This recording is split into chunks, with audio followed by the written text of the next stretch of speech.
Hello, happy Friday! Welcome to the stream. I'm going to be working today on animating another shot. And yeah, this is the... Get my mouse here. This is what I'll be working on. So we're moving into the next part of this scene. This is the part after these two, Amp and Indy, are talking. And they're walking through the woods, and then Amp says, "Race ya!" And they're running, they're racing, and then they come upon this kind of magic shrub with these color-changing leaves. And they're like, whoa. And then Amp wants to pick the leaves. Andy is not so sure that's a good idea. There we go. So they have this little back and forth about it while Andy is hesitating and Amp is kind of saying like, what's the big deal? Come on, let's pick these leaves. And then something else happens. Yeah, so I've already laid out this shot. I haven't animated anything at all. I haven't even animated a layout of them moving around. So that's kind of just what I'll be doing today. I'll be getting as far as I can on this. I have already done the mocap face stuff for both of them.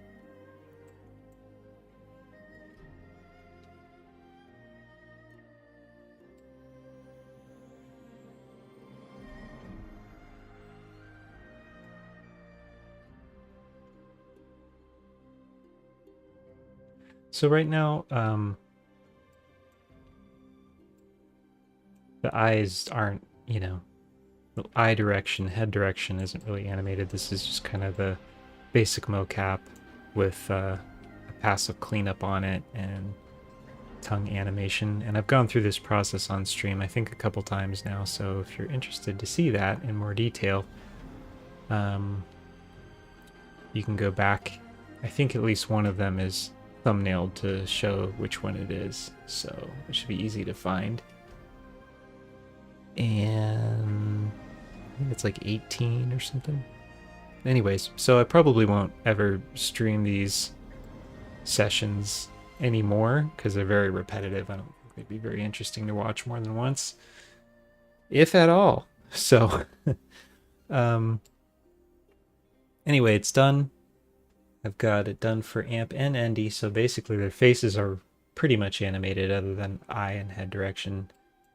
And the action is that they, you know, are running and then they run up to here and they stop. And I'm going to use mocap for that part of it in the interest of saving as much time as possible because I've got lots more shots to do.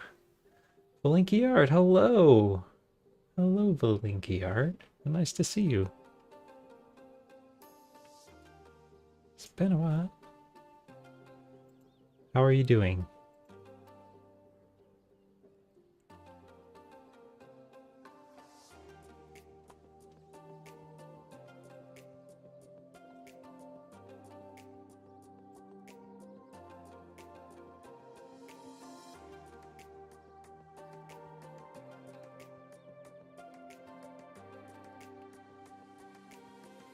Pretty good. Working too.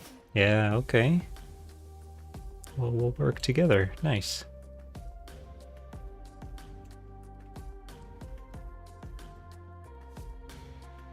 Remind me again, are you You're working in games, if I'm not mistaken.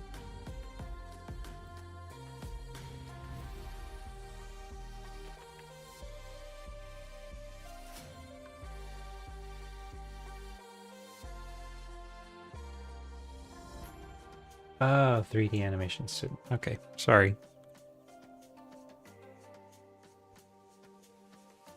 Oh, cool. So working on some student project stuff.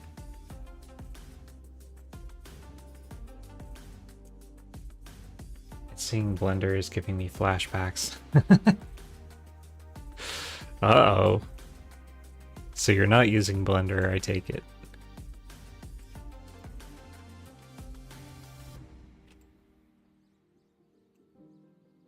Ah, no, last week we turned in our finals. I see.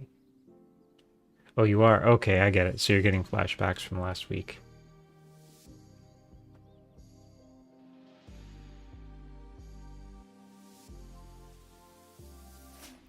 Well, I hope you've had time to rest and get outside as well. Let's see. I'm gonna append in.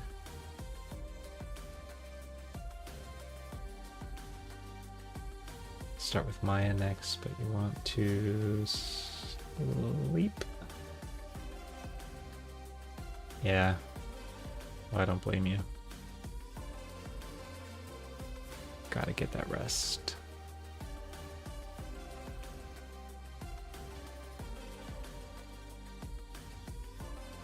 Let's see here. What am I looking for? Okay.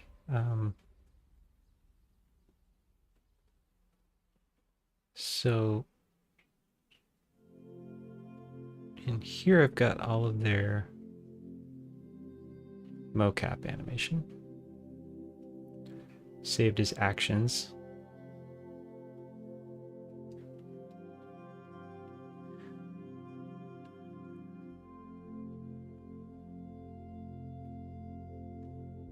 So I'll bring those in. I should have set fake user. Where am I at chapter wise? I'll show you. I was just giving the rundown here. I guess has it been a while since you've seen the stream? I know it's been a while since I've seen you in the chat. So I'm not sure what you would have seen last, but it's going slowly, but it's going. So all the pink shots, well, that doesn't, let's change this color. This is just black, so you can ignore that. But all these pink ones here are animated but not rendered. Well, these pink ones, I should say. Animated but not rendered. This is in layout. This is what I'm working on today. This back and forth here. And then these blue ones here are finished shots.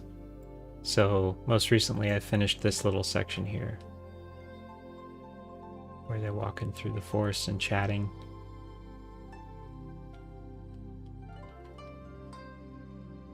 So that's where, yeah, that's where we're at. Thanks. Well, that's encouraging because it sure is taking forever. I'm happy to hear that.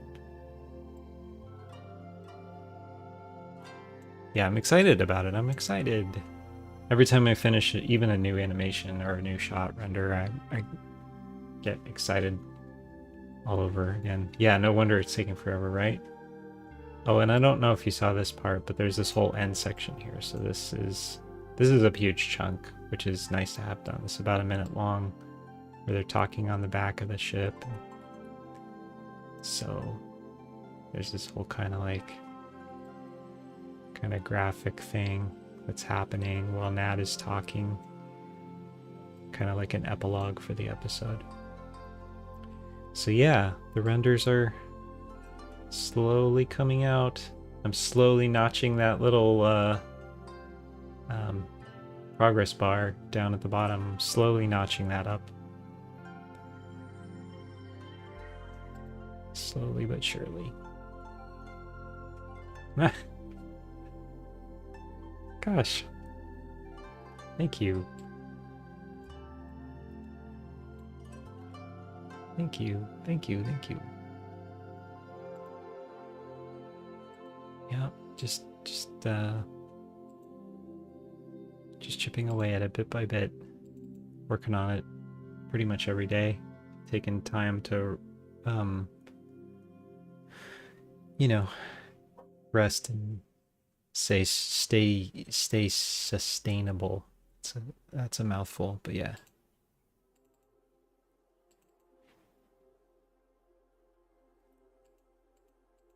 But yeah, otherwise pretty much just working on it. Yes, stay sane.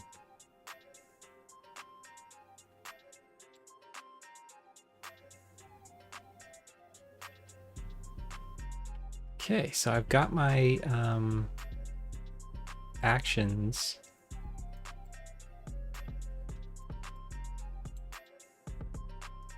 brought in. I can drop those on their faces.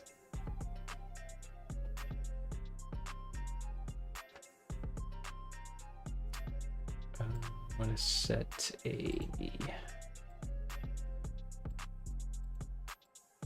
Make sure those don't get deleted.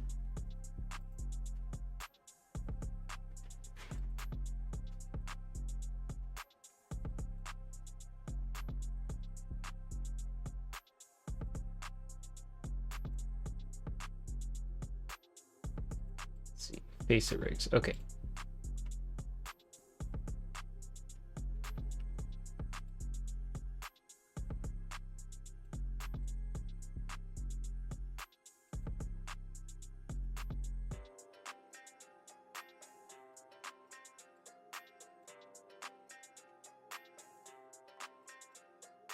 Make sure all these are unhidden before I apply it. I don't think it always makes a difference, but sometimes if the layers aren't visible when you put new animation on a rig, it won't get copied to those controllers, I've noticed, which can be a real drag if you don't discover that until later.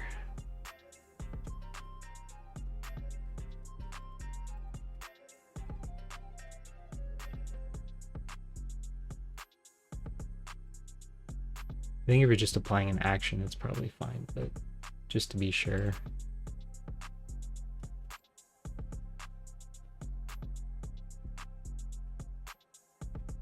I'm telling you, I've never seen that quality in a kids-oriented project. Oh, well, I love hearing that. Thank you. That's, to be honest, like, that's kind of what I'm going for. It's probably why I'm taking so long, is because I really want it to stand out in that world, I guess, and be able to stand on its own, even just as, like, animation for anyone to watch. That's my goal. So,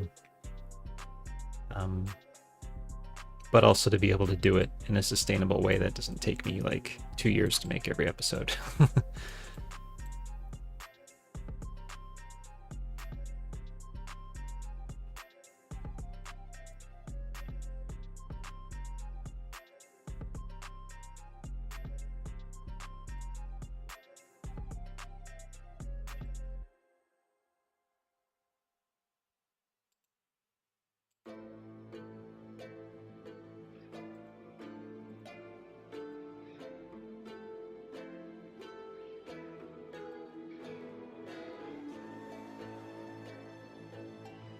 Okay, so we've got amps, head, and whoop, woo.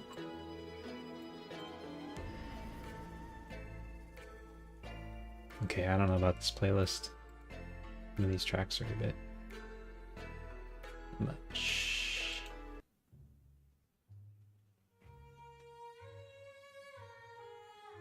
I'm going for like on the Epidemic Sound site today, there's a Sound of Japan playlist.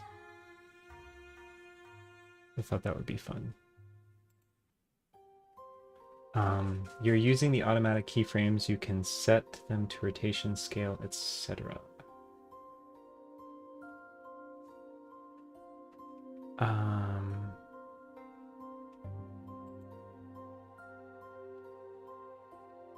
not sure I understand, sorry.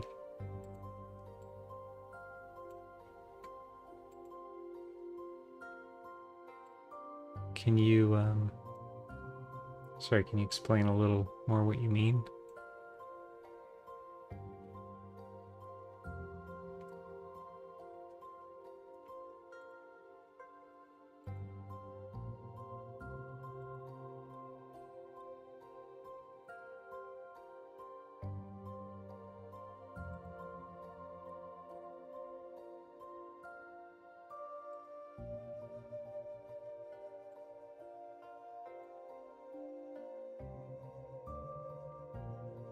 Oh, it's a little circle at the timeline bar. Do you mean this auto keyframe?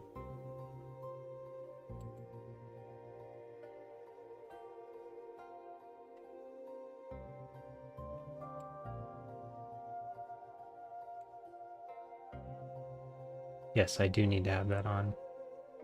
So thank you for reminding me. If that's what you were saying.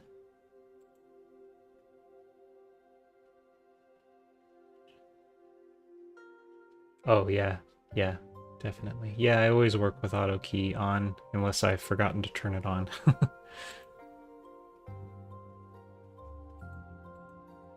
It's a huge help.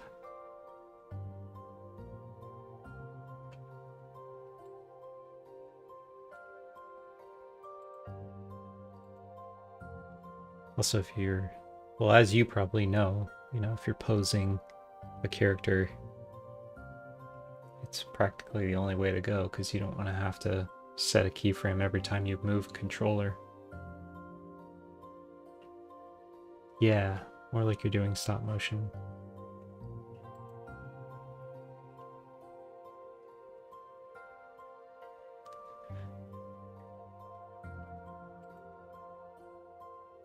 Yeah, when I learned like 3D generalist stuff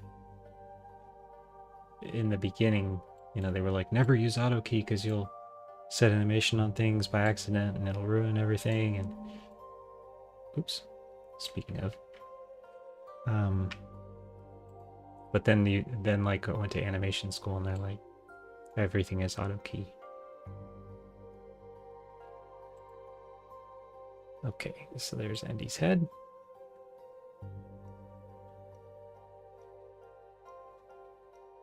Looks like it's all working.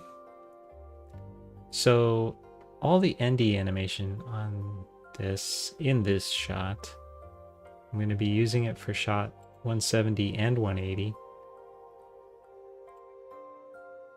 And it's going to live in 2 different points in time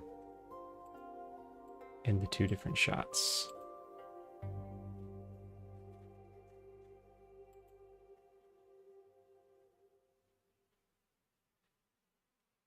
I also try to group keyframes in aisles because I get so lost if I have too many keys.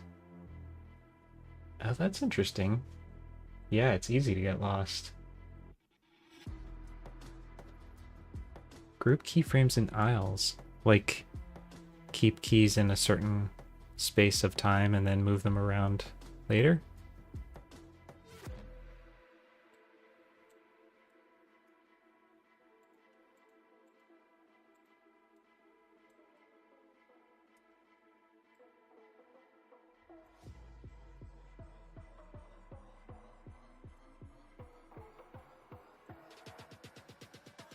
Yes. Yes, the face is mocap.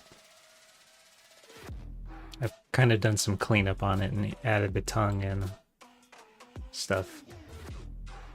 Yeah, no.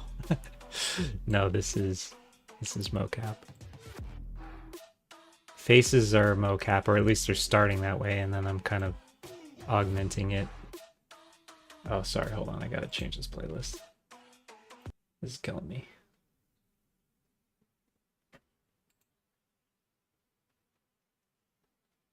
But no, in general, yeah, you will end up probably with a key on every frame. I feel like in just about every shot I've ever done as a character animator, by the end of it, I've got a key on every frame. Not on every single controller, but certainly on something. That's pretty typical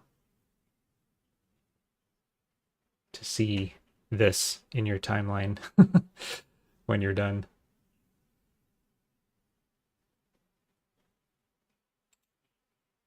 So don't feel crazy if that's what you end up with. That's pretty normal.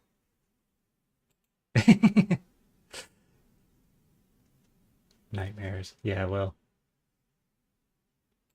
like I said, it's not on every single channel. It's just something's probably gonna have a key on it at some point. Because once you get into polishing, you're gonna be, it may just be like an elbow that's got a key in every frame for a stretch of 10 or 15 frames, and it only took 5 minutes to do it. But then there's your key on that frame.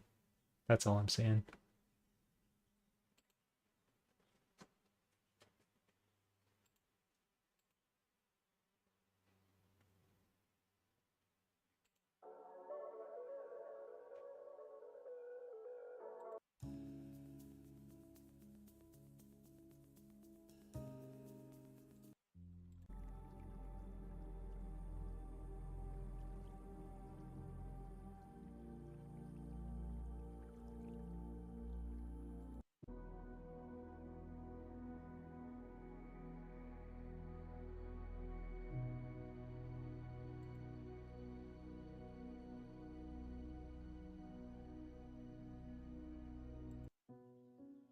Okay, we're going ambient with the music.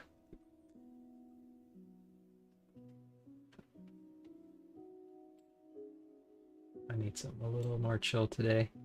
I just try to make the most out of interpolation to keep it clean, but also I don't know how pros do it, so yeah, I think it just depends on the what the show calls for. Like if you're on a feature, they're always gonna prioritize what the final image looks like. Doesn't matter what you have keys on. And it doesn't matter what your graph editor looks like and blah blah blah. But if it's like a TV show, they just want you to get a certain amount done every week, no matter what.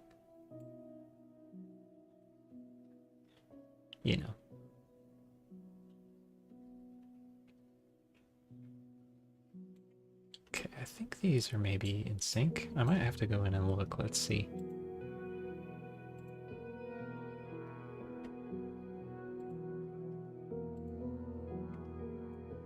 First frame here is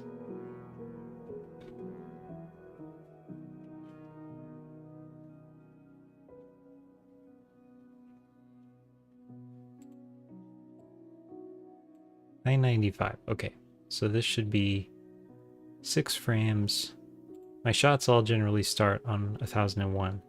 So if I want in this shot, I have a marker for why shot 180 starts, which is going to be that 1001. So if we count backwards, 1099, 8765. These should be here. And then they should be in sync.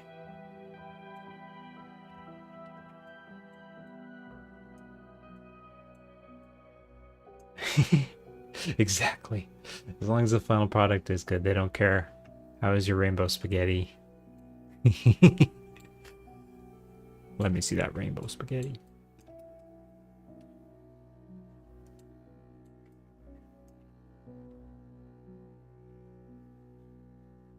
Okay. Yeah, these are in sync. So there's a few moments in this shot where we'll mostly see Andy talking in this close-up reverse shot here, but there are a few times when Andy will like look over their shoulder and be talking. So that's why I'm making sure everything is in sync and looks right even in this shot.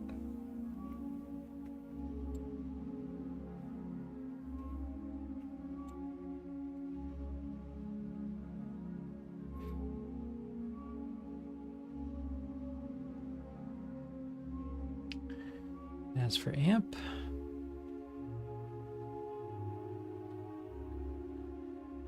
and amp's already in sync, I think.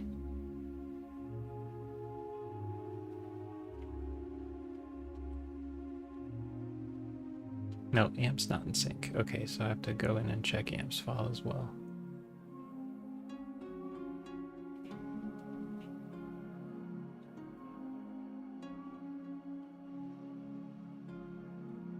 I kind of messed up my timeline in this shot because I condensed, basically got rid of shot 160 and combined it with 170 to save myself some time. So we'll just have the camera move. We're going to stay in this longer camera until we cut away to Andy here, and we'll cut back to this closer camera, but will all happen in shot 170, and that made my whole timeline out of sync, so now I have to resync all the things.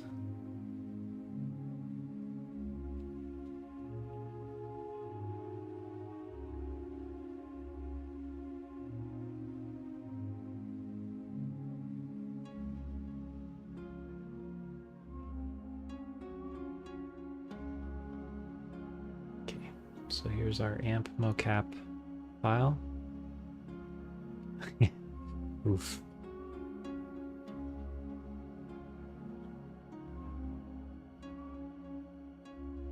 It looks so derpy without the texture. Yeah, I know. They all kind of do.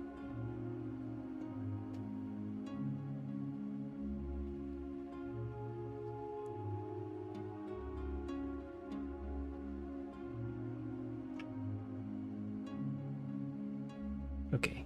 Oh, this should be 1001. Yeah.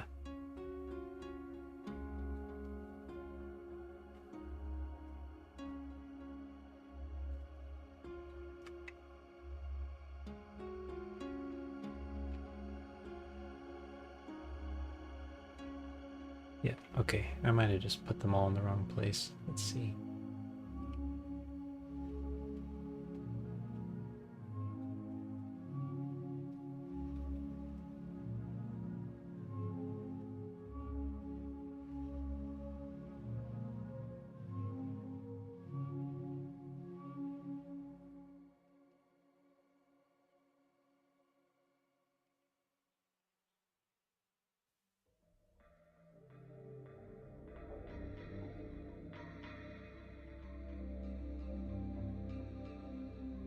Okay, that's in there.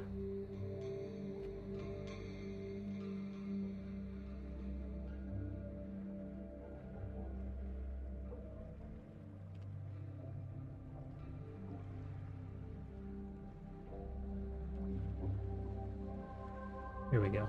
Here's all three of them.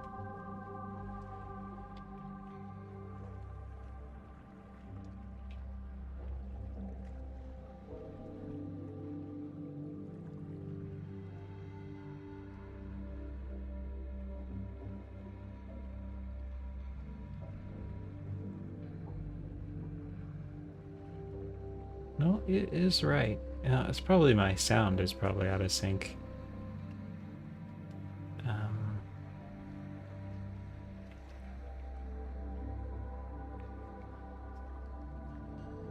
So, yeah.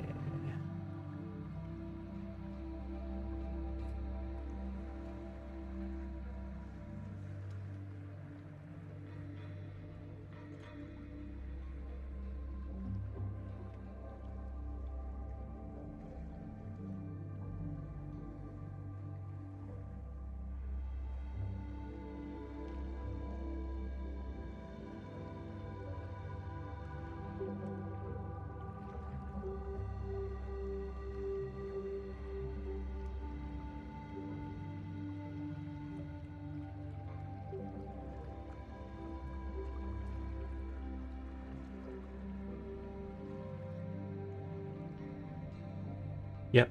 Okay. Now we're in sync. It was just the sound strip. Okay. So the next step is to bring in the mocap I'm going to use for their running up and stopping. And then that'll be the last mocap I use here.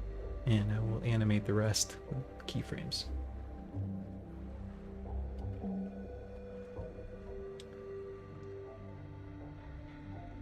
So yeah, let's see.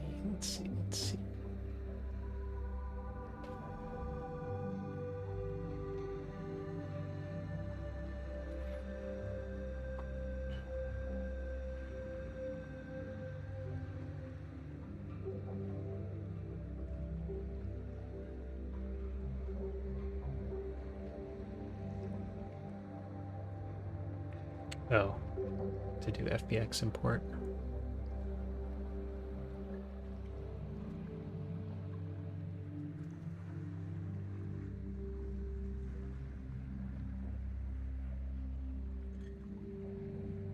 Okay.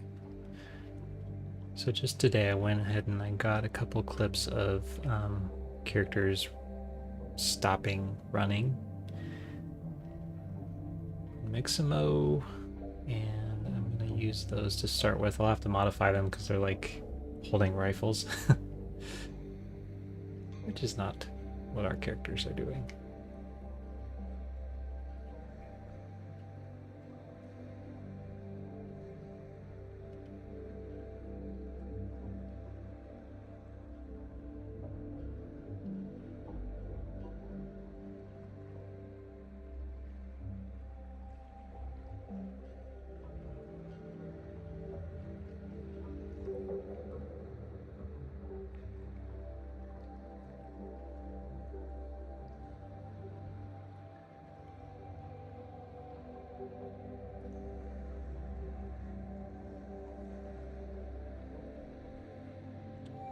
Blinky Art, are you on spring break now?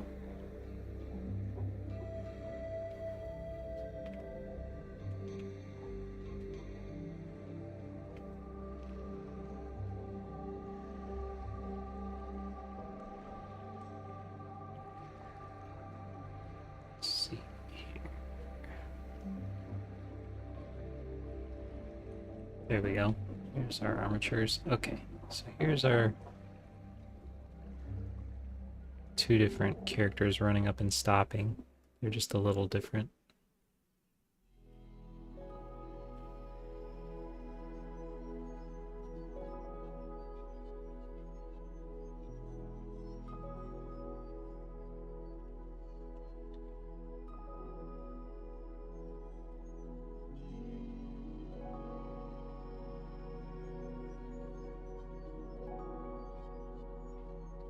Oh, but actually, yeah, they come to a stop back here.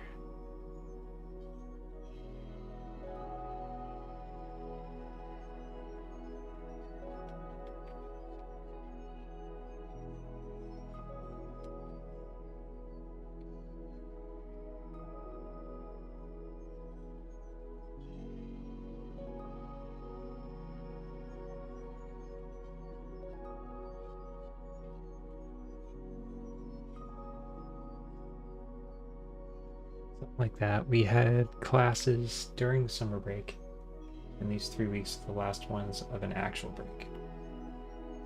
Ah.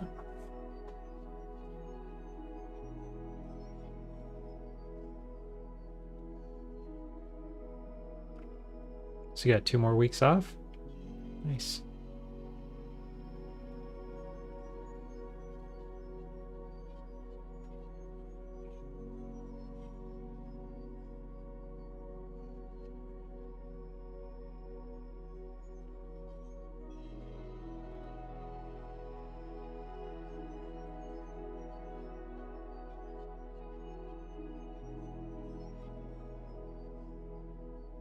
Yeah, now my Endy stuff is out of sync again. Yeah, I've made a confusing mess of all of this, but I'm not going to worry too much about it for the moment.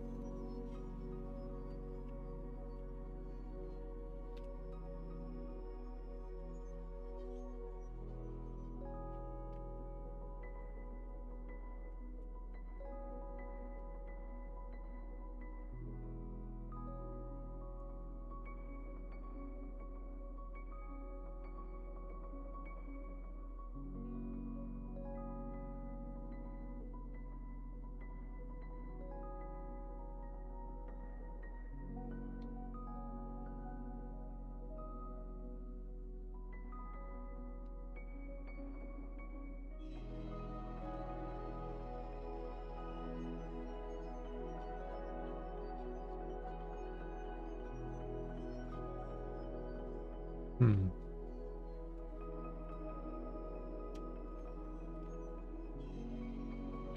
Classes of the first year got delayed, so they had to compensate with time from somewhere else.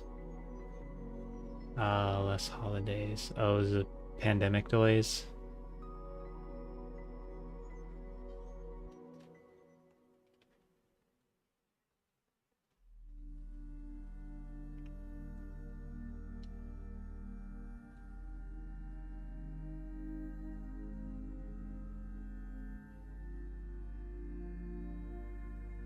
Hmm. Something's definitely amiss here with my stuff, with my markers. I did some wrong math somewhere and things aren't lining up as expected.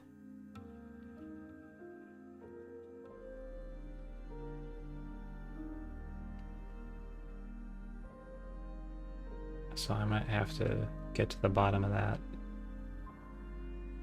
off stream. But for now, I can probably just drop some things in and get it roughly where it's supposed to be.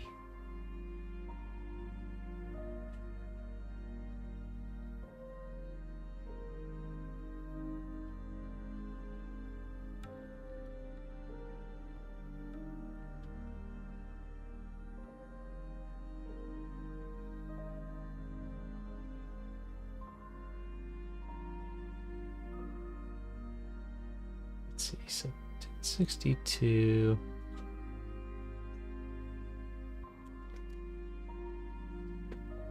Organization delays, but it's okay. How do you import the keyframes from the mocap? I'll show you in a sec. Yeah, I use an add-on to do it. It does it for you nice and easy. It's well worth the money I spent to do it because it saves so much time and effort, and I'm using it in a lot of shots.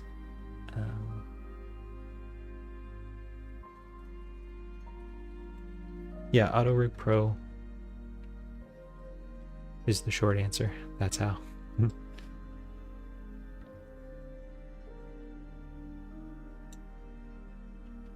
Okay, so at about 56 frames in is where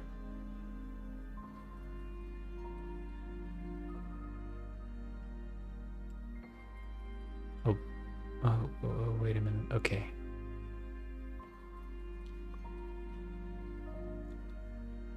I see what's going on here. My original cut was in the middle.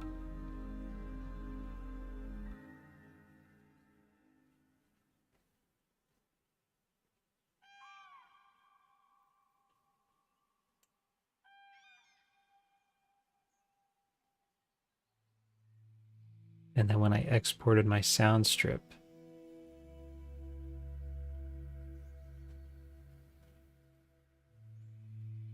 I put it... Oh my gosh, brain damage. This is crazy. Oh my god.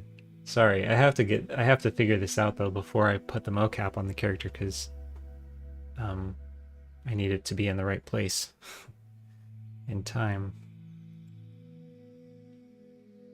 Okay. So originally 170 started here. This was frame 1001.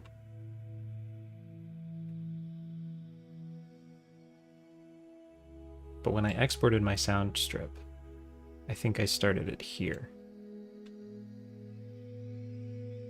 So that means the sound strip should start 79 frames back from 1001.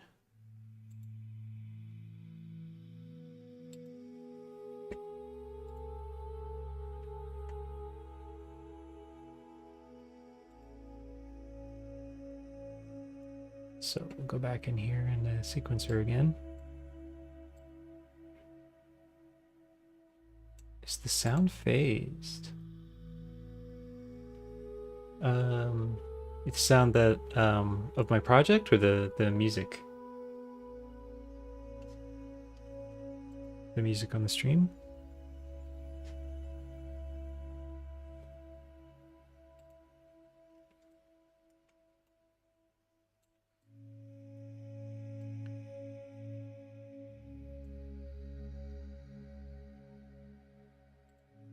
I say 79 frames back? Okay, so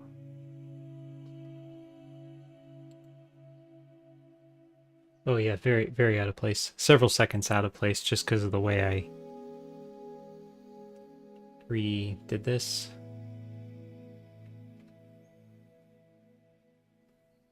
Oh, so at 160 start, this is where my sound trip should start.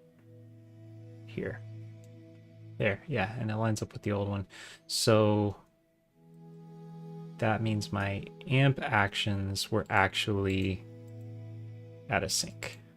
Those should be starting at the same spot.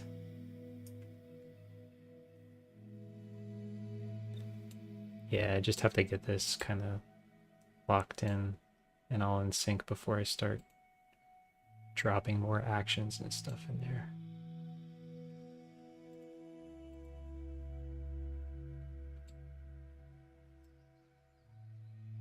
I'm not sure why these keys are getting highlighted. That's not supposed to happen.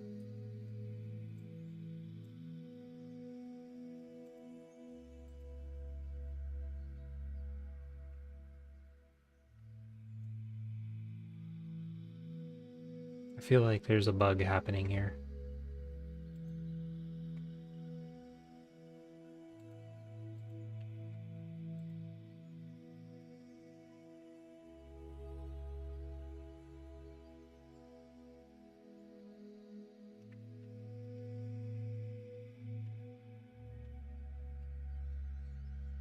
Okay.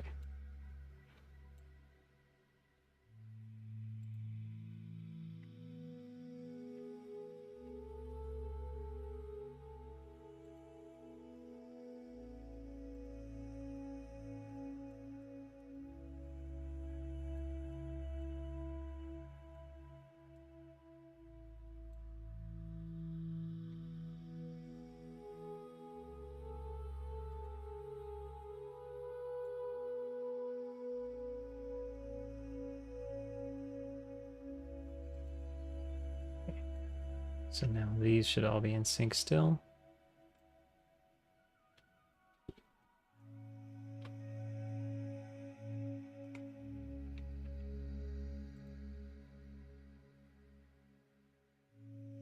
Yep.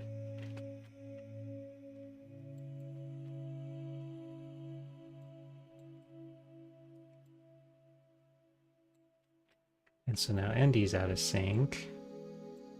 But that should be easier.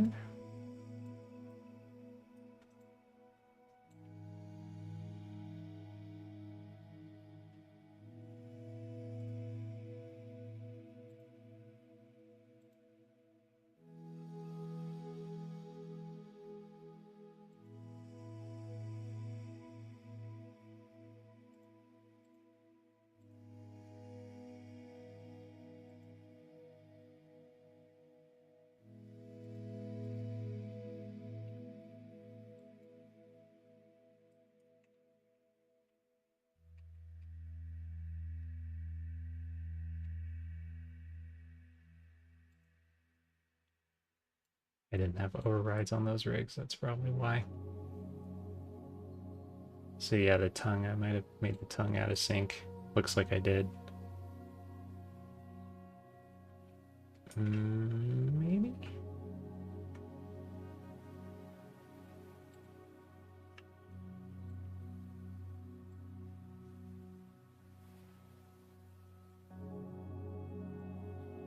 I think I'm just gonna have to re-import that, so I'm gonna delete these keys.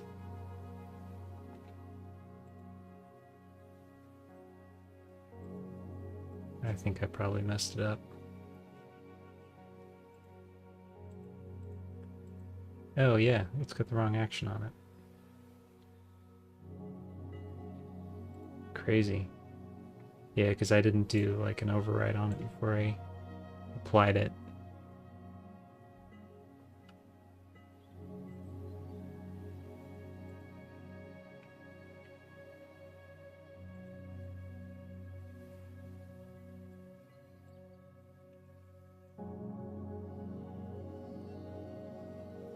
There we go. Okay, that's more like it.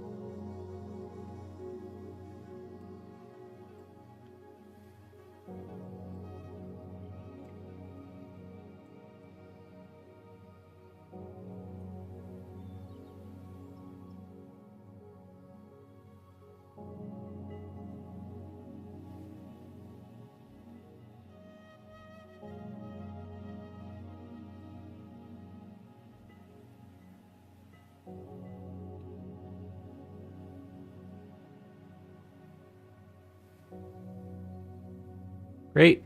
Okay. It's all in sync. It's all in sync. It's all set properly in time. I think we're good to go. So now I can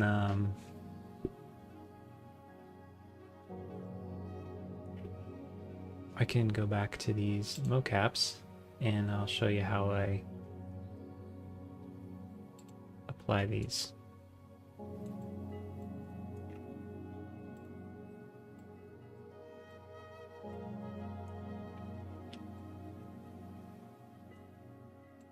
So the first thing I'll do is I'll figure out which one I want to put on which.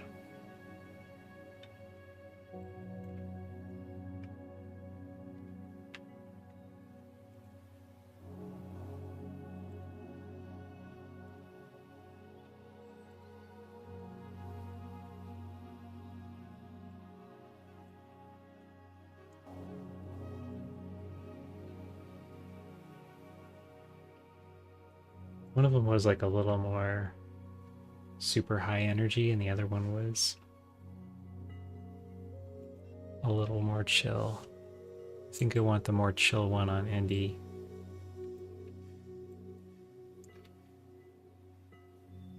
Yeah, so the rifle one will be on ND and the torch one will be...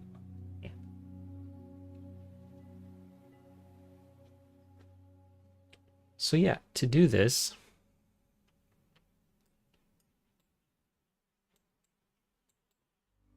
the first thing you do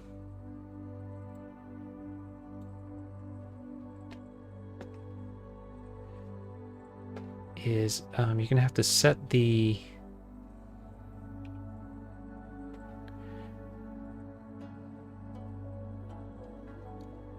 go to the default pose.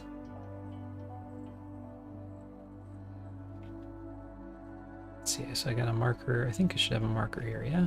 Yeah, okay. Got a marker here for where amp is going to stand. So I'm going to move amp back to the kind of the world origin. No, the body mocap I got off Mixamo. The face mocap I did record myself on my iPad.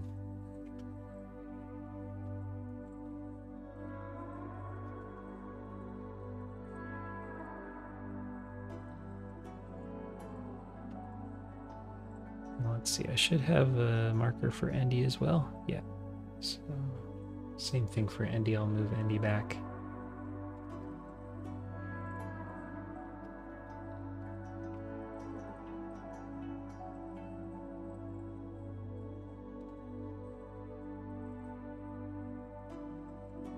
So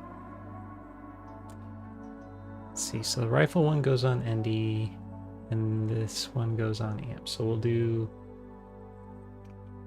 amp first.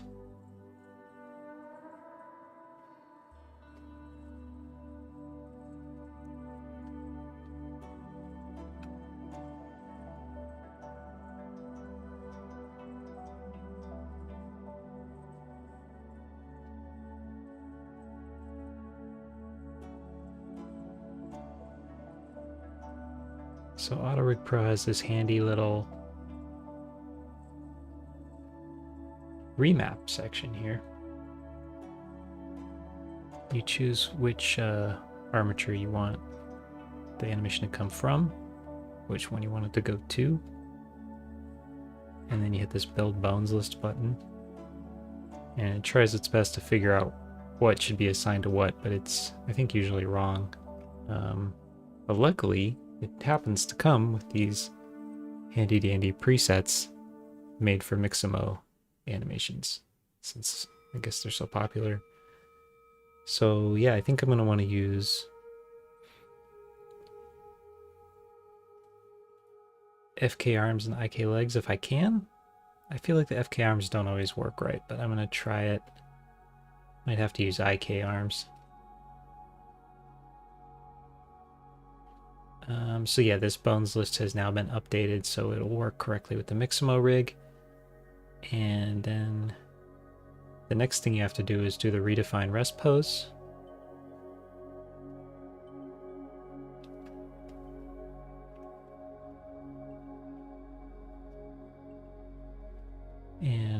do is I grab all the main bones, basically everything except the fingers.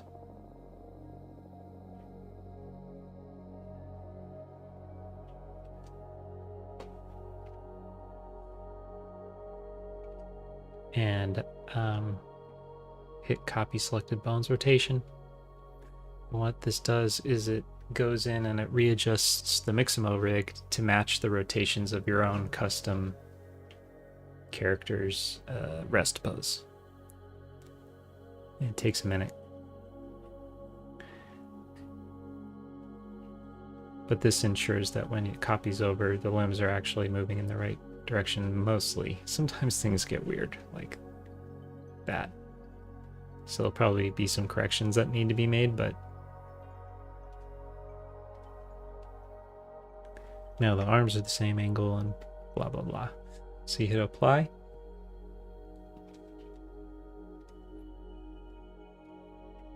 And now when we remap, or retarget,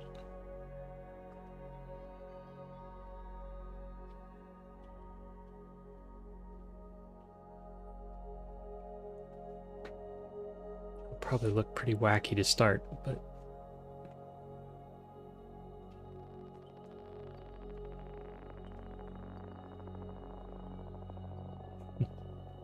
mm-hmm.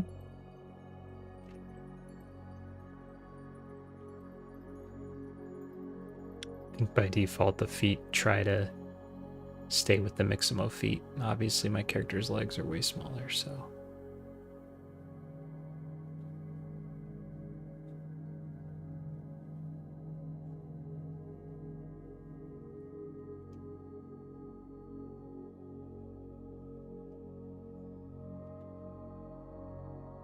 Yeah, the feet get rolled in a weird way too.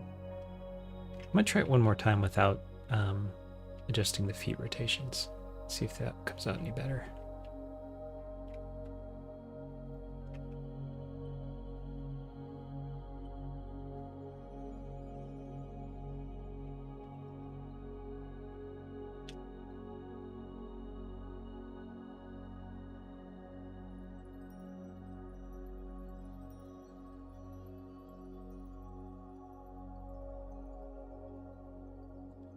If I escalate the rig, yeah, I was just thinking that too. Good point. I was wondering, auto scale, that might be the way to do it. I don't think I've been using that. Let's try it.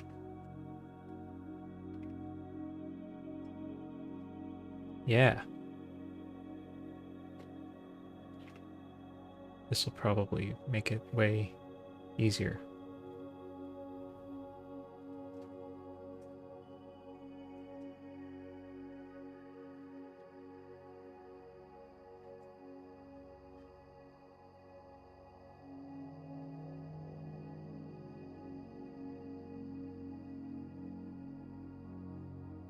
Seems a little small, maybe, but yeah. Now the feet are at least rotated correctly, so that's good. And the legs don't go too far. So yeah, this is I think a lot easier than if you didn't have the add-on. I think it's a much more involved process.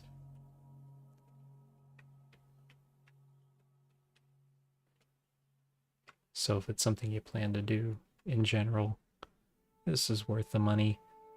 The other thing that it does, which is real nice, is this interactive tweaks thing. So I can just on the fly like adjust.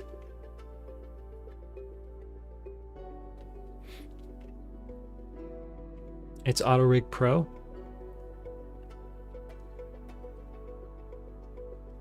Yes, it does cost money, but it is not too expensive. I think it's like 40 bucks. And the amount of time it saves, like it builds like this whole rig, the body rig, the face rig I use something else, but the body rig is completely made by Auto Rig Pro too. So I mean, to me it's worth it. It's saved me weeks and weeks of time. For 40 bucks, it's a no-brainer.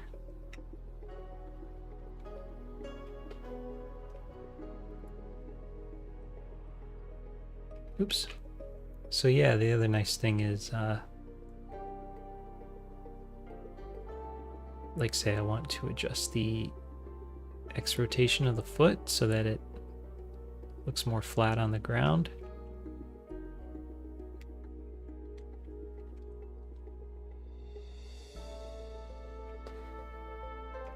And then this just goes ahead and universally applies it to the whole animation.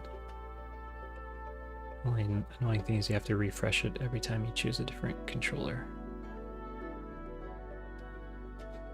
But yeah, see now the feet are flatter and I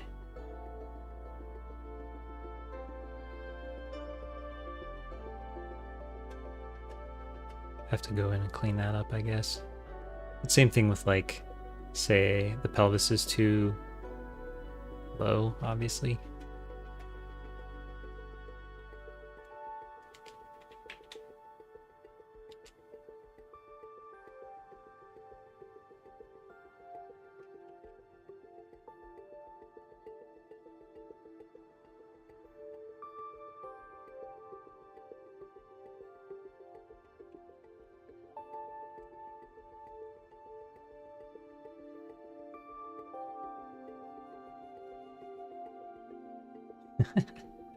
Yeah, it's too high. I might have to leave it and just clean that up. Anyway, it does stuff like that for you. It saves time.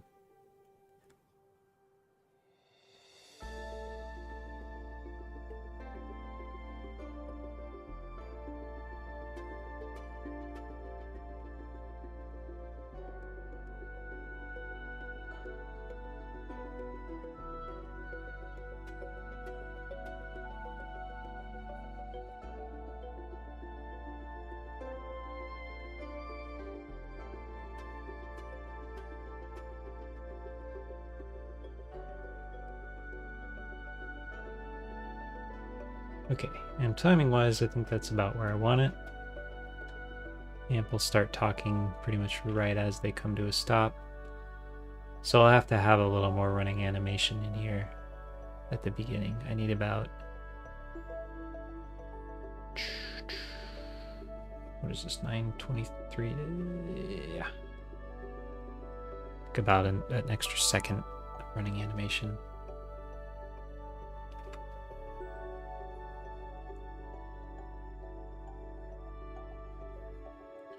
So now we'll do the same thing with Endy, that other animation.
One thing I meant to do that I forgot to do on Amp is make sure my arm lock controls are the way I want. Yep. Before I do this. I like to work with the arms free if I'm working in FK arms when at all possible, because it's just so much easier. You have to do less counter animation on them.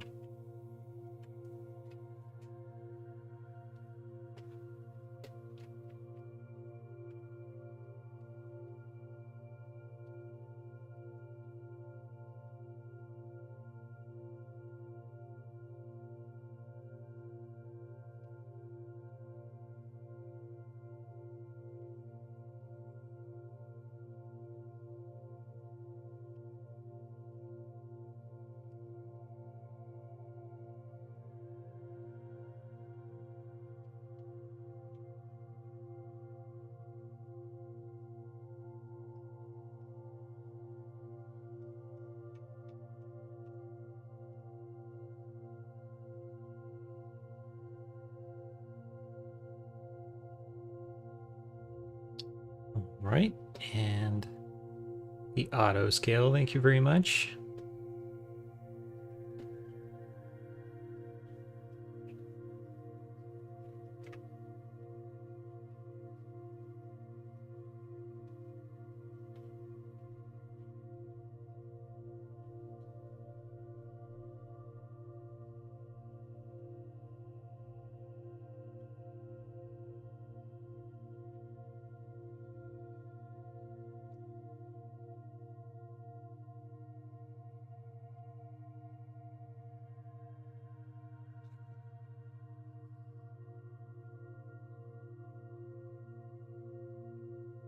Okay.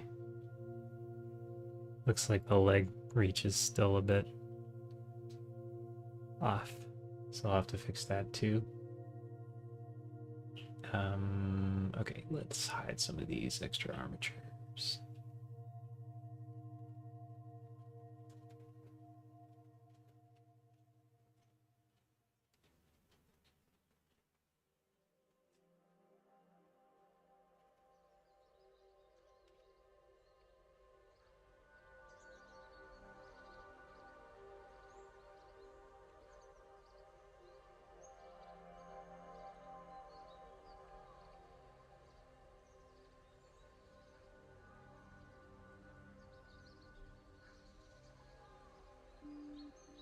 So this location multiplier is super handy too, because it like say even though I've rescaled the rig and the legs are still stretching out way too far, if I universally just change the location then to move this foot back, then it'll be too far behind, right?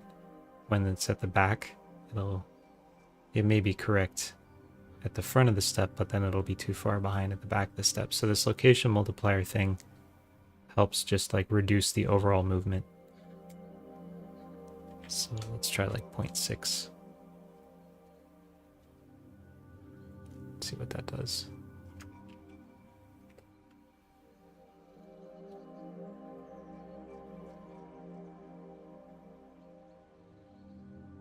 That's too little.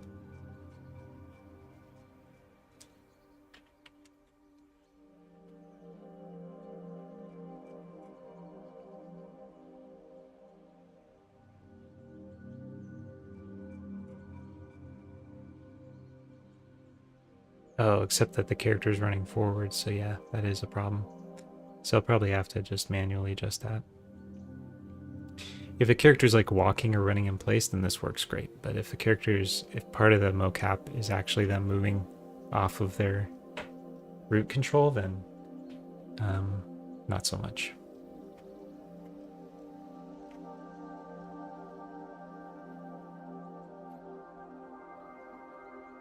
Can you escalate just a few bones? Because the rig legs start on its neck. Oh, yeah, I see what you're saying. I don't think so. I only saw the one button there. Which one was this? Yeah, I see what you mean. Yeah, the legs are super long and the... Which is probably why that's happening. Yeah, you're totally right.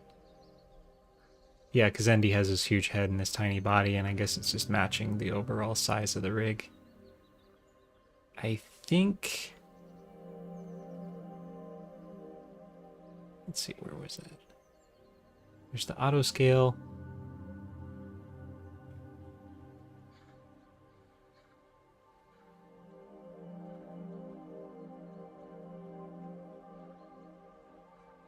No, I don't think so. I think I'll just have to manually do it. Unfortunately. But I don't think it'll be too hard.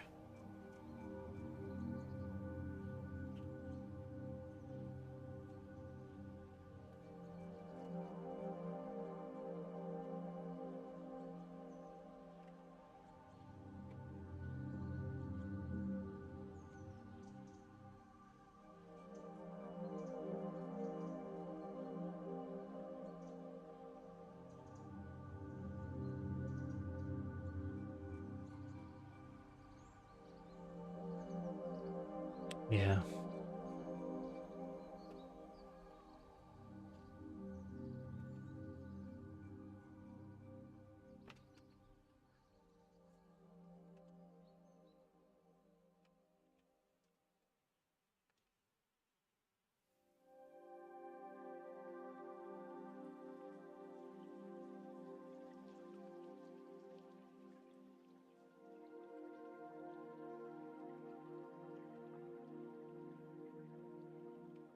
Okay.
Wow.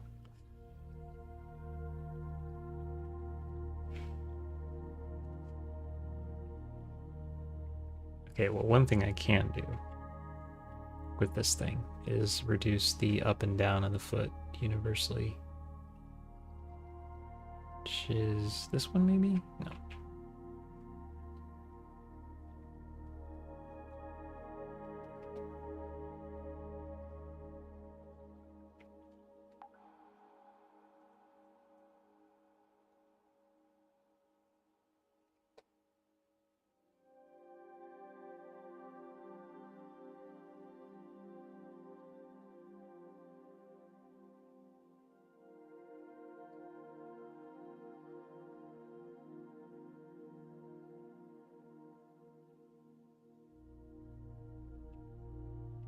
Or I guess maybe it makes more sense instead of lowering the feet to raise up the pelvis.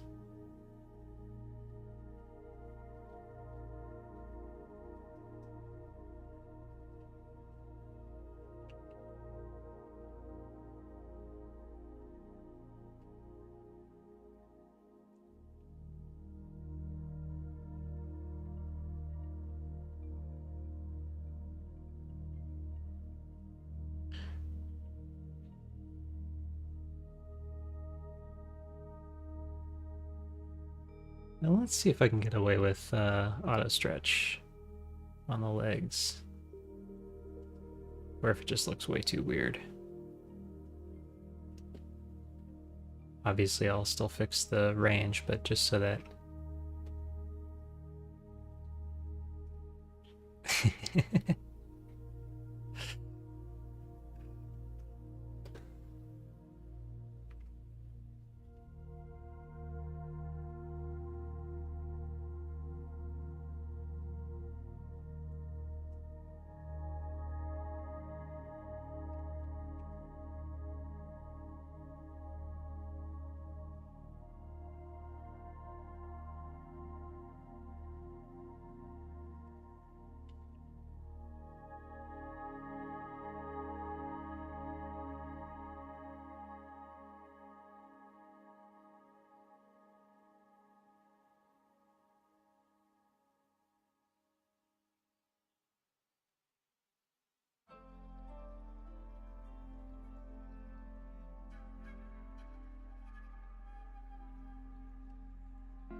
Yeah, we're getting there.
I think I'll get the feet kind of in the right place, and then I'll just use the hips to kind of correct things a little bit. Kind of bring it the last, like, whatever, 25% of the way home.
Okay.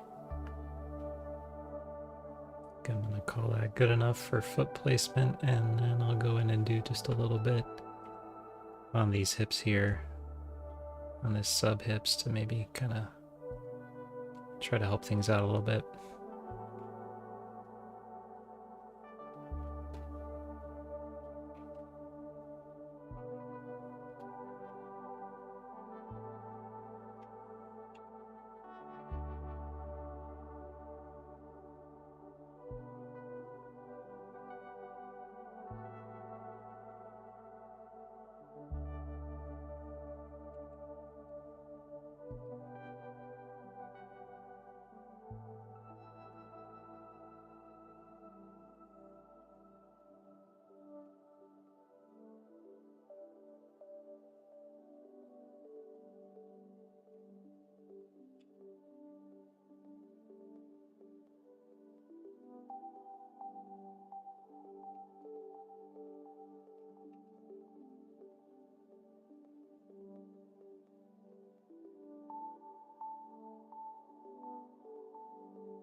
Okay, I think that's gonna work.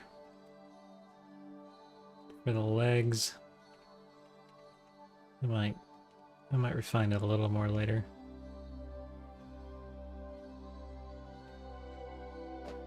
So yeah, now I'll go in and get this this rifle holding pose off the arms here.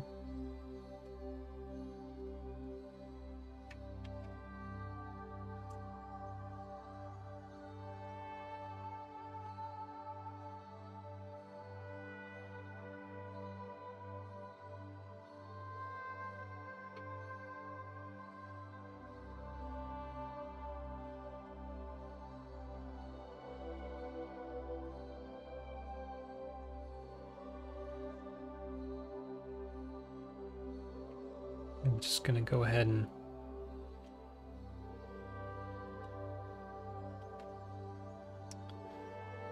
should I just delete all this?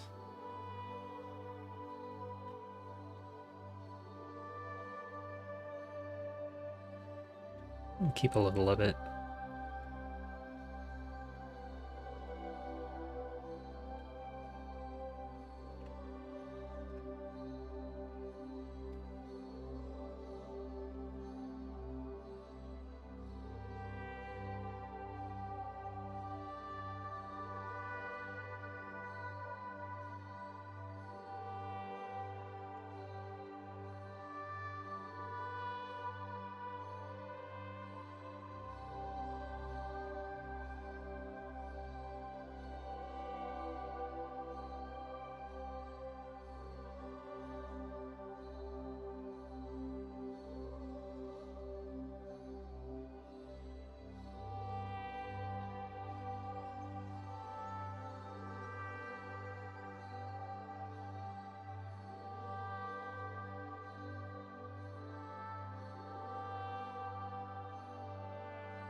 Okay. Put some relaxed fingers. I'll put some relaxed hand poses on here real quick.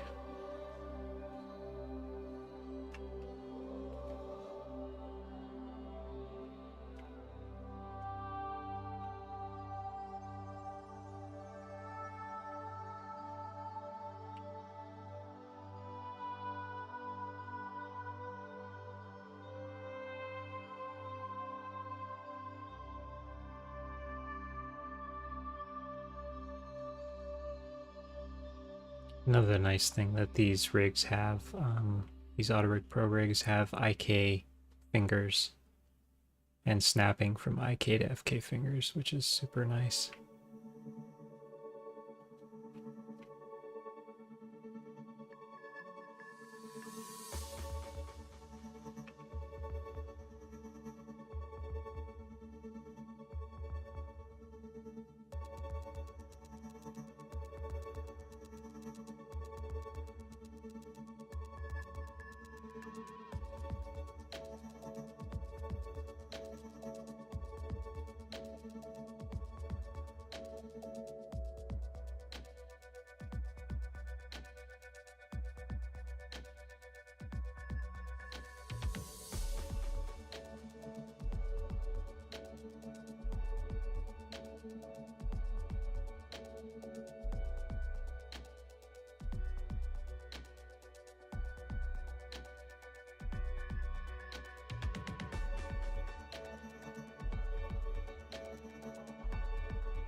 Need to set these rig layers up. I set up a couple layers, and then in the previous version of this add-on, the layers wouldn't show up when I linked the characters in, so I didn't bother to set them up fully.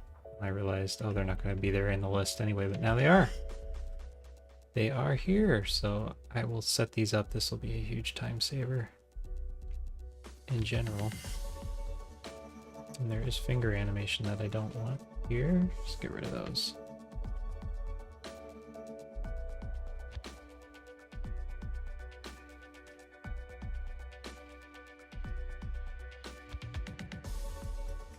Okay.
And he's kind of running with this like, come give me a hug type of run.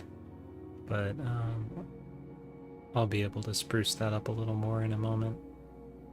I have another handy dandy little add-on. This one is free. Where is it? It's the SJ phaser. I think it's free. If it's not, it's like $5 or something. But it just like quickly will run some like springy animation on whatever controller you tell it to. So I'll just go ahead and run a pass of that on there in a bit once I get the beginning running figured out.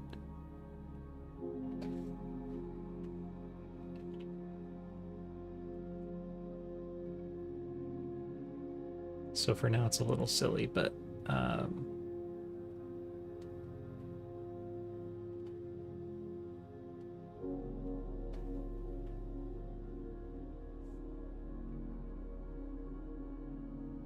gotta shut my windows. Somebody's like doing some industrial equipment outside.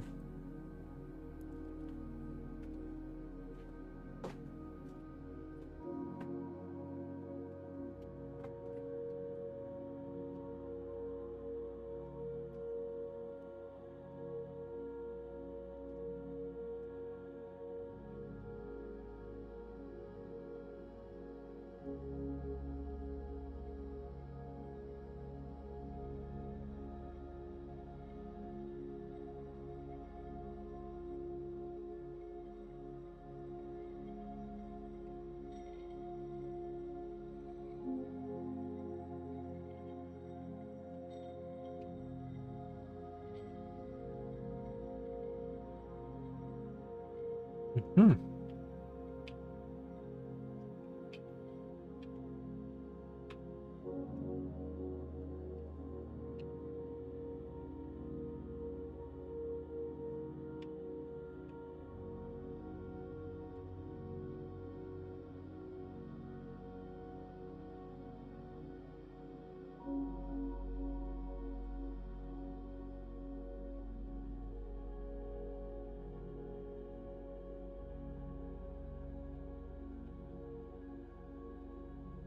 Oh, yeah.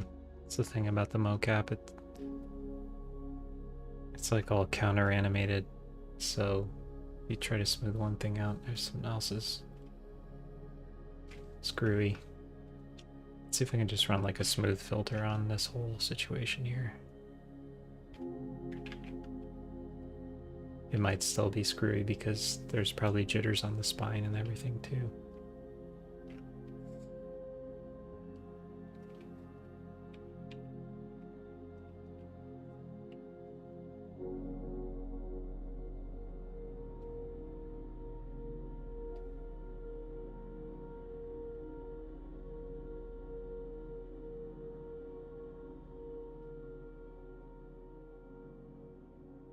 It's better. I think it worked. I'm going to add some other animation on top of this anyway, so I just kind of want it to not be much happening.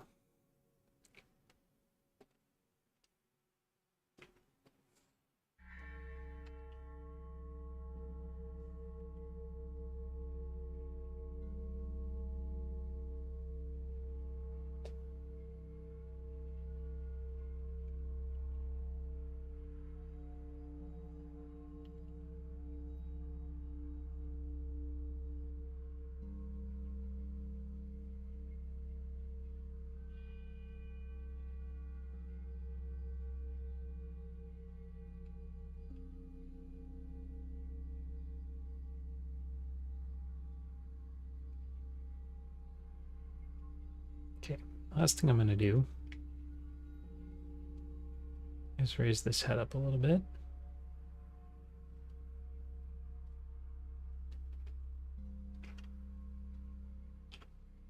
Try smoothing this out too, see how it goes.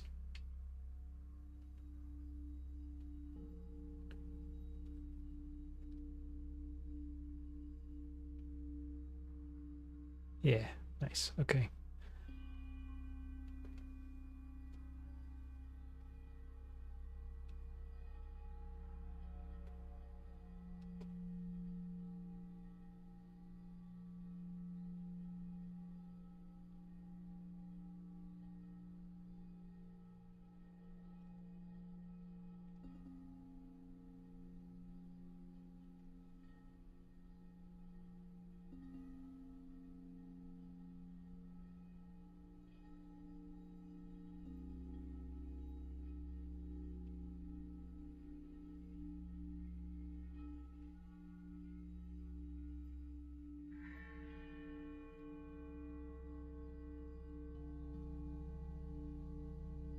It's a weird posture too. I'll have to adjust that end pose too.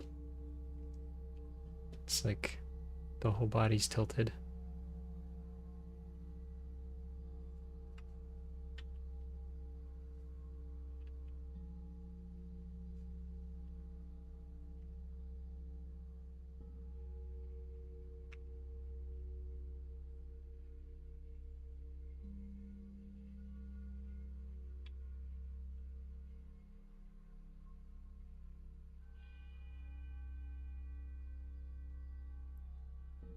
Okay, so I'm gonna call that mocap whatever, ingested. And there's still more to do. I will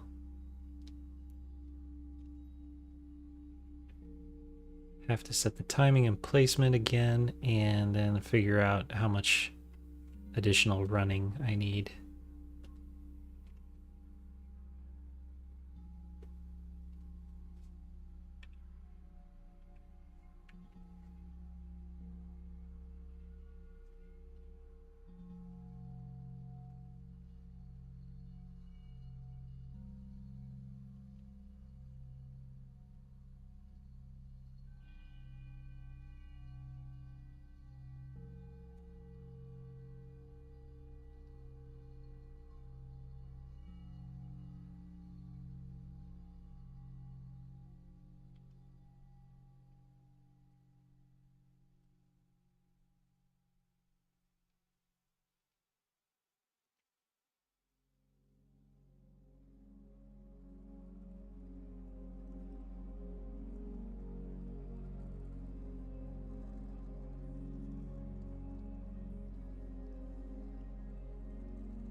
sure why I'm getting a keyframe.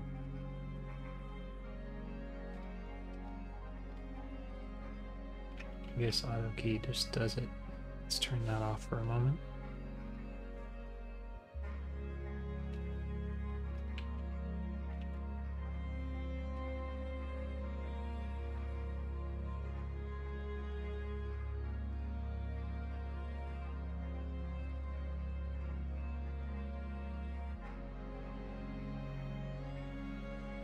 Oh, there's Amp.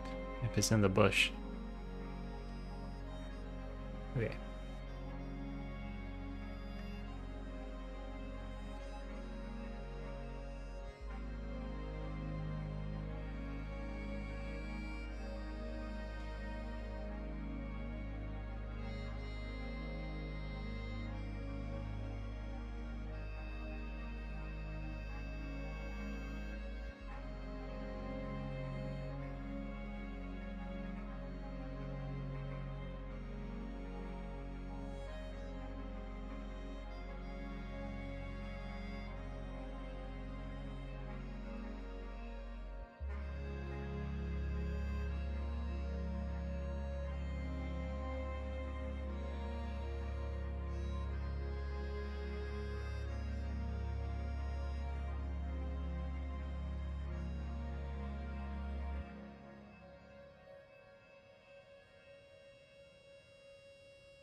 Well, looks like my stream is dropping out, maybe?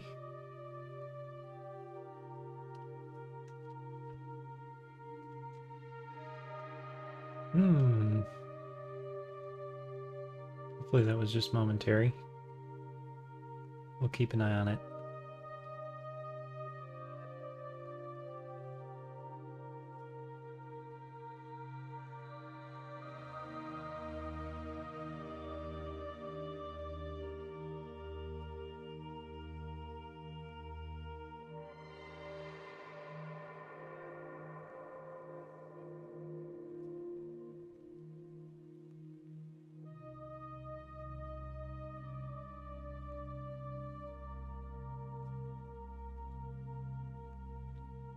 Okay, so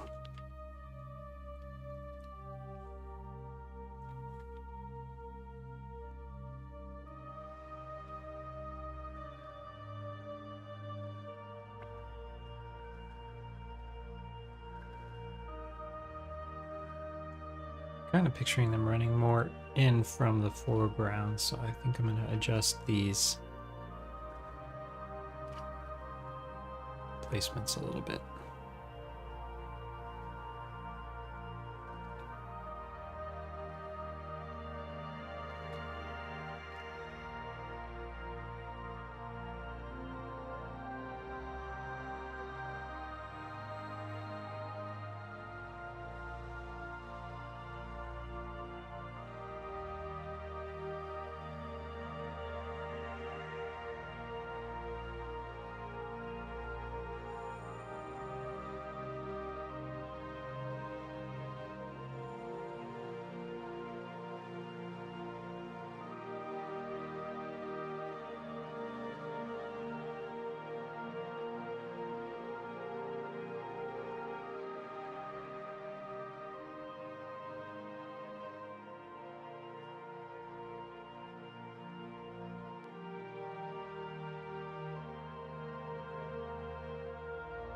Like the little Starboy does.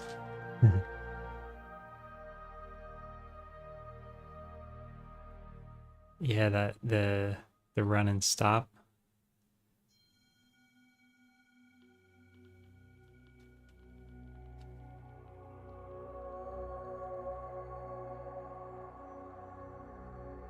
Okay, so yeah, directionally I think this is a little better. Yeah, so we need to have them still running more. And I am tempted to see how well their existing runs from the previous shot work in conjunction with these moves, if I'm maybe able to blend them together with the NLA. That is going to be a total experiment. I haven't really done anything that involved with the NLA yet, but it might work, and if it does, it'll save me a bunch of time, so I'm going to try it.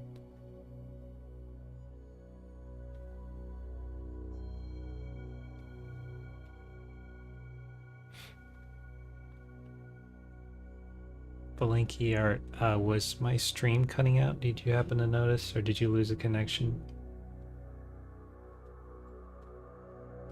Because it looked on my end like it might have been. Just curious.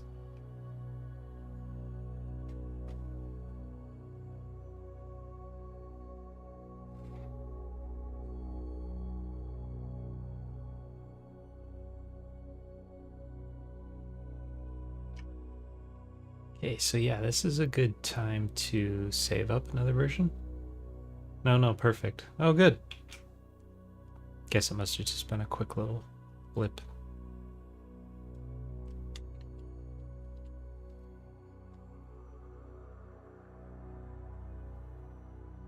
Okay, yeah, so I'm gonna append some more actions in. Let's see what shot this is.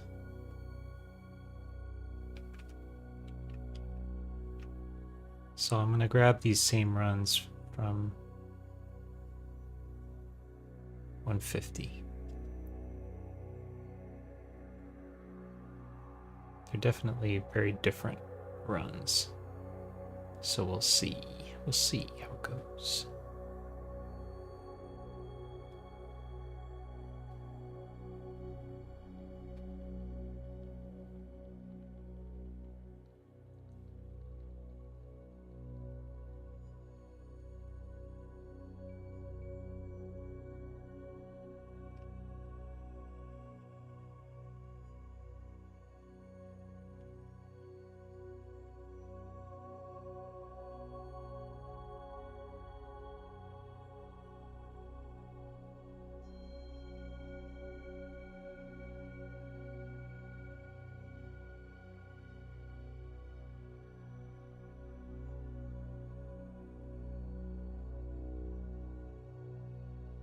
Probably these two.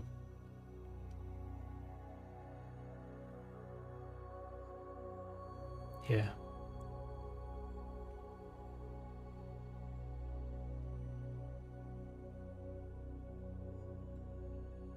Okay, so those actions are in the scene. Before I go any further, I'll go ahead and name these actions so I can keep them straight.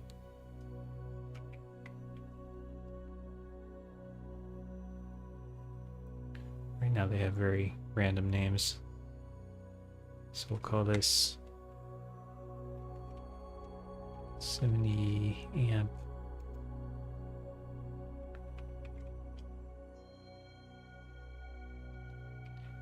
run stop.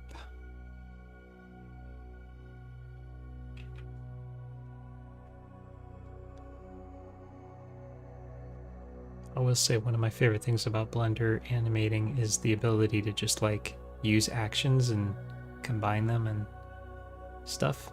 It's and import them, and it's really nice workflow, I think, and it isn't not easy to do that kind of thing with other programs.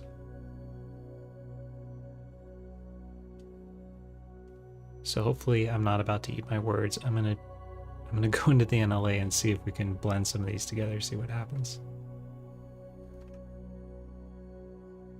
And yeah, I've saved up a version, so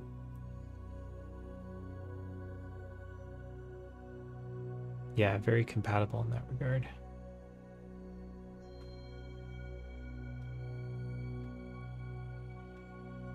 Balinky art, have you used the NLA very much?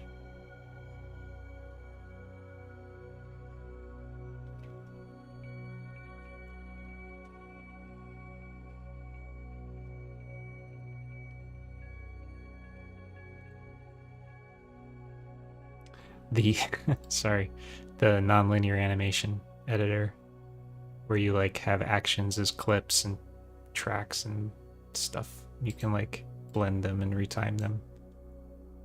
I've always avoided stuff like this because it just breaks my brain and seems so hard to use, and it is, but on this project it's really saving me a lot of time, so I'm trying to work through it.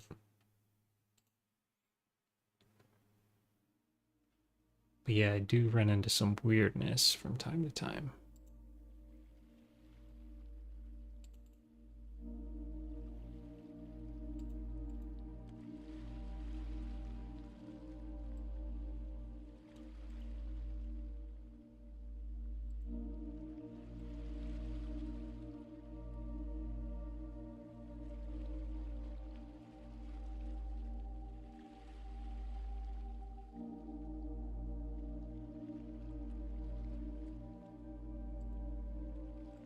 Okay, I'm just going to leave that there. So now theoretically, I can set this to extrapolation, nothing, blending, add, and I can add another action on top here, which would be ND run goofy in place, because I didn't name those. I think that's the one Andy had. So let's try it. Something happened. Oh boy. Is it like, well, you can drop whatever actions you want in there.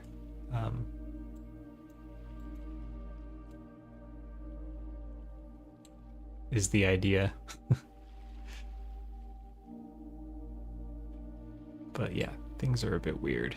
I don't know if this is gonna work. And he turned into the Hulk.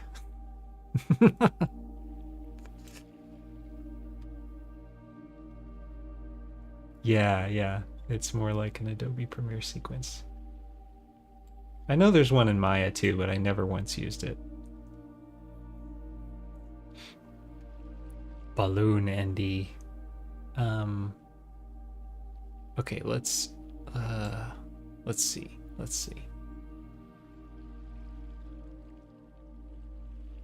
Okay, I think I gotta move this action down.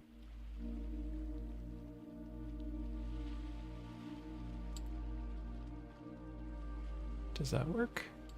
Nope.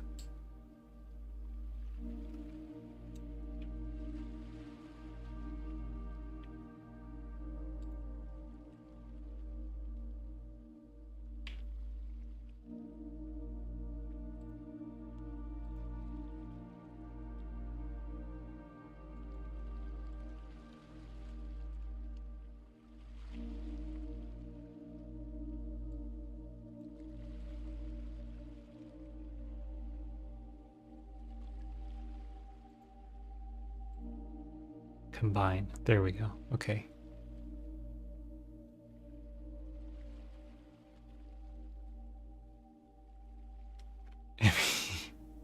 It'd be very funny if the trailer for this is just cursed 2001 type animations.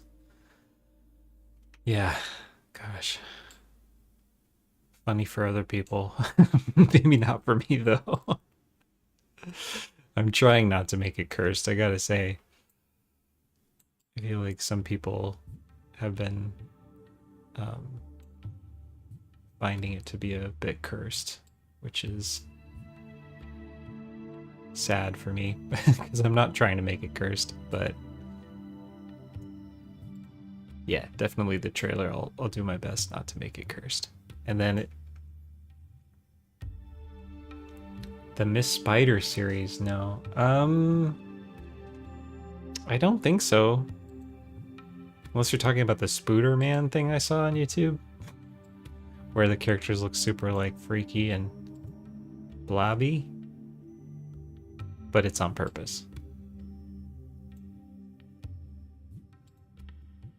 That's what I was gonna do. With the white humanoid spider. Ooh, no. But yeah, it does sound quite cursed.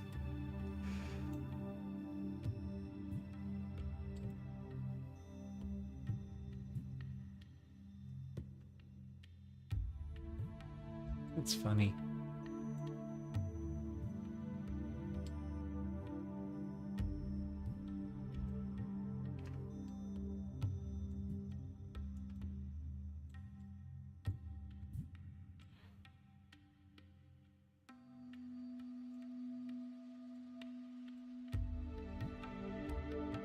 Okay, so I don't know why it's so slow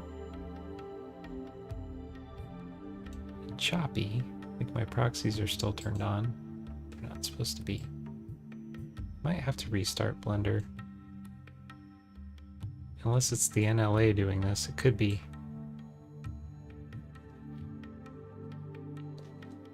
It's a kids' TV show. No, I have not seen this.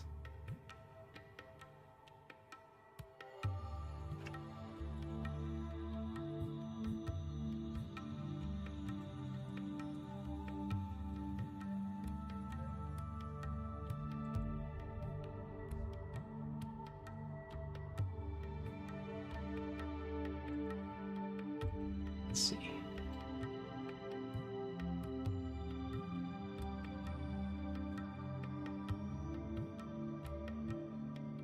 Some pics for later.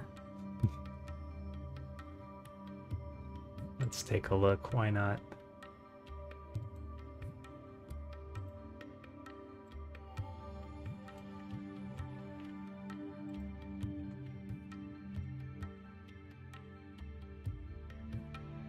Oh, okay.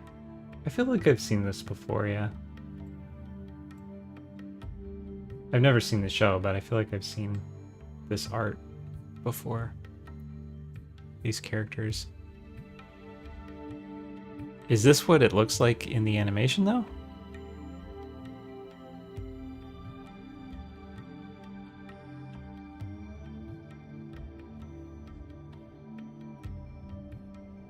Because I feel like... Oh, okay, I see what you mean. Yeah, because like this to me is like, oh, that's pretty cute. But then, yeah. Yeah. Is this the one you're talking about? The white humanoid? I see what you're saying about cursed. Yeah.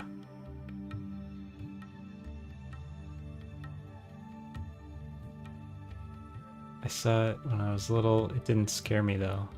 Well, that's good. Glad.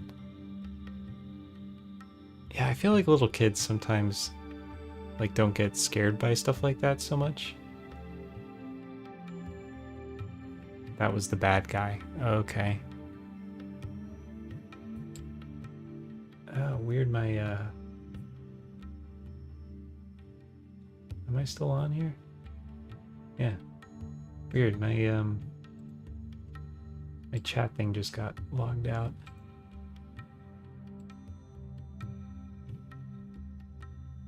Weird, weird, weird. Anyways, yeah. Gosh, I see what you mean.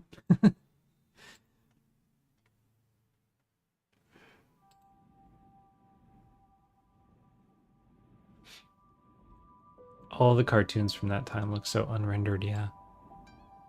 Yeah.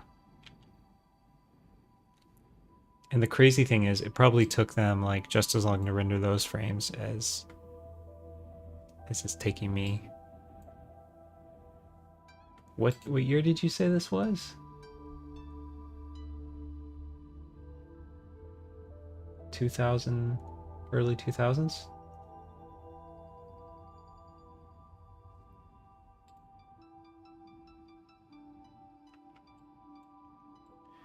Okay, I'm gonna try restarting Blender and see if this is any faster.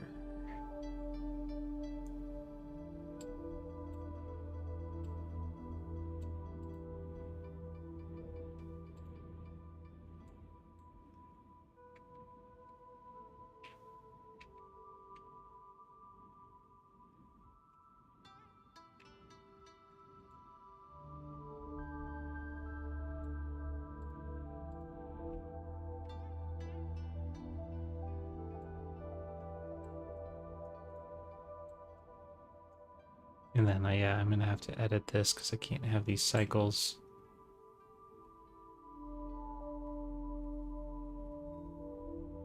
There's cyclic.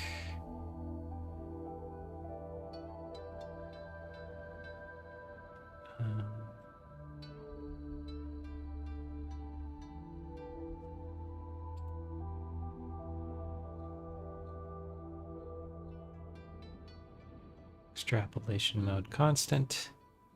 Okay, so that'll set us up now so that the two don't interfere with each other so much.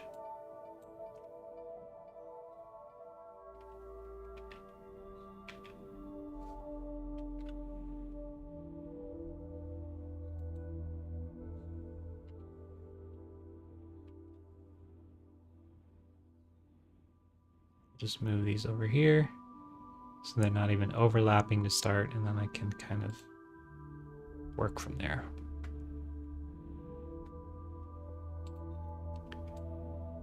Let's see. Let's see if I restart Blender, if it gets any less laggy. Very laggy right now. I definitely can't keep working in this shot like this if it doesn't get better.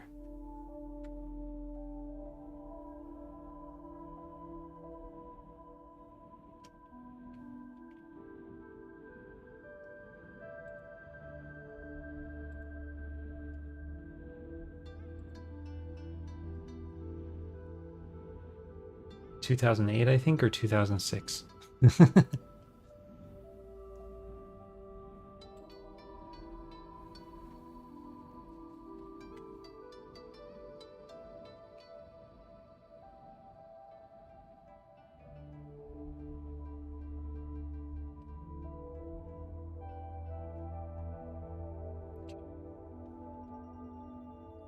Dang, no, it's still really slow.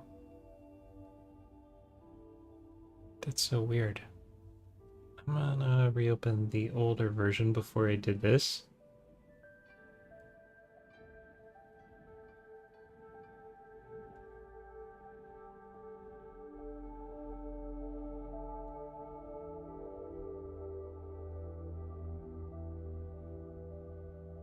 I might just not be able to do this if my scene is gonna be this sluggish. I won't really be able to work.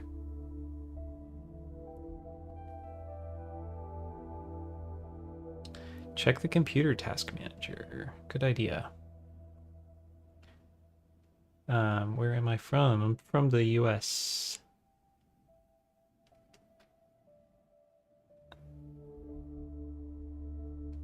In California. Okay. Alright, yeah, so this one's pretty fast still.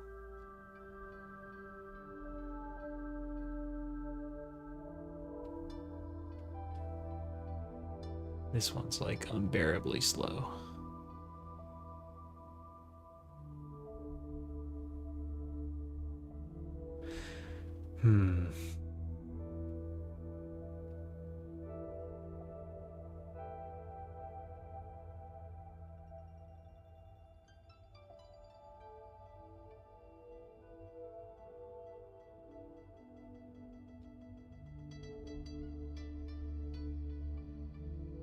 Okay.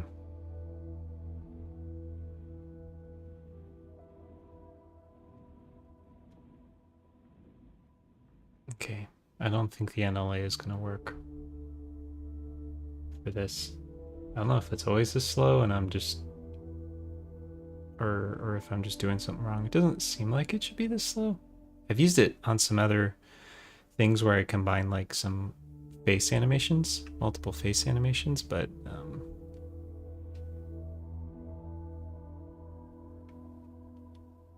yeah. Oh, actually though, I did have one more idea. This...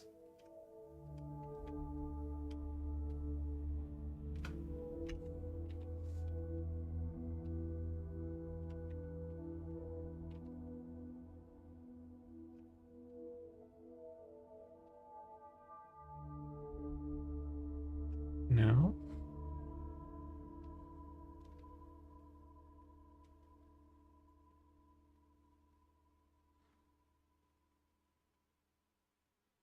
Nope.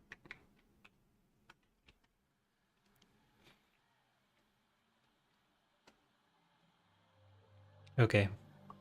Well, I'm going to put a pin in this one, and I'm not going to save it because I got rid of my proxies.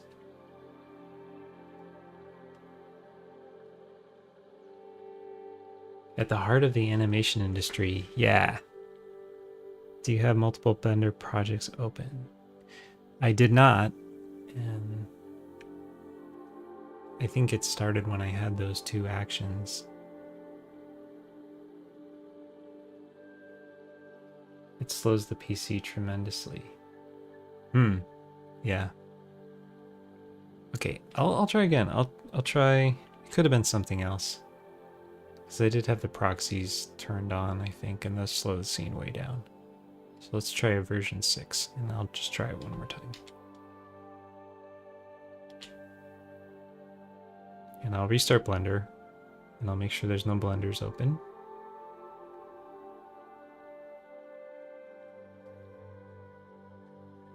And I'll check the task manager.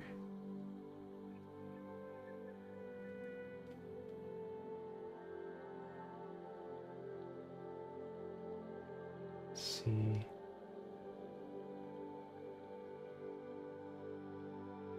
Looks about normal.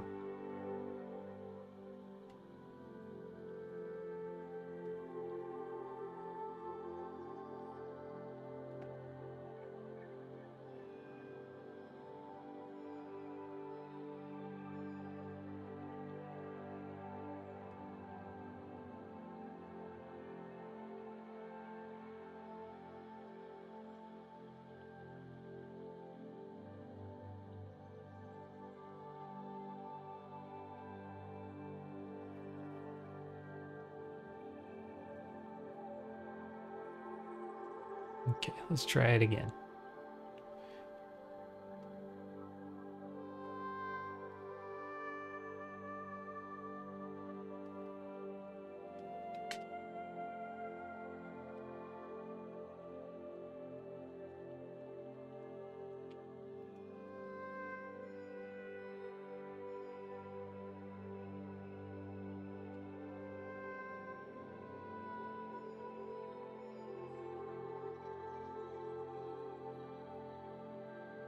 I wonder if using it in combine mode, that might be part of what slows it down too.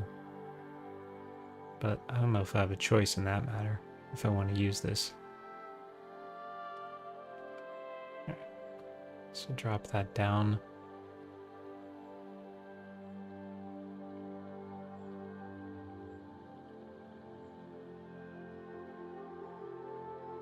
I'll bring in my other actions again.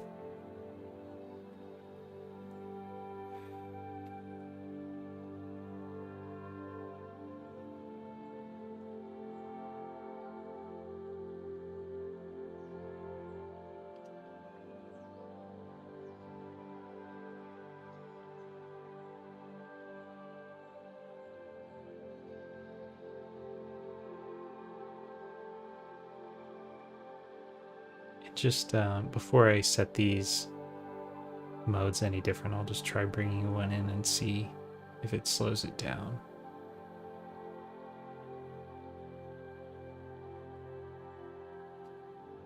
Okay, yeah, so that's still nice and fast. This is promising.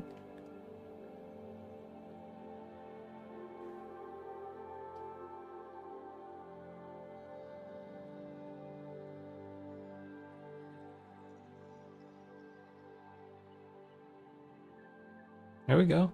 Set to combine.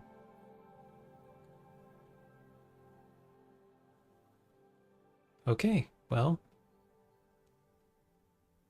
nothing.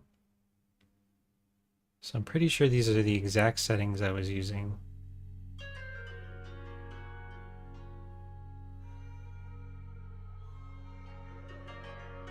Yeah, and it's working. So I don't know. I don't know what the deal was with that other file. I'll try turning the proxies on and off, see if that breaks it. Shouldn't.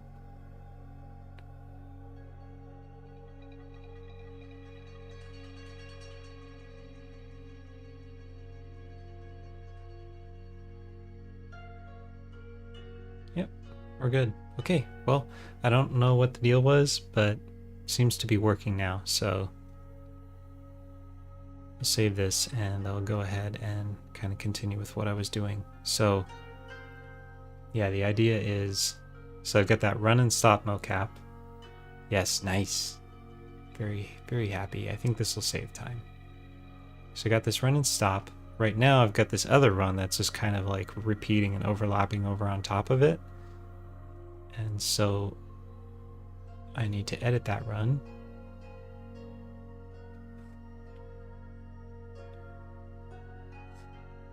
In the graph editor.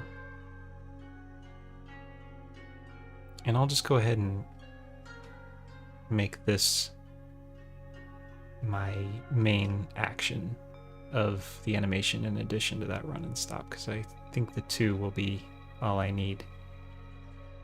And so I'm going to go ahead and rename it.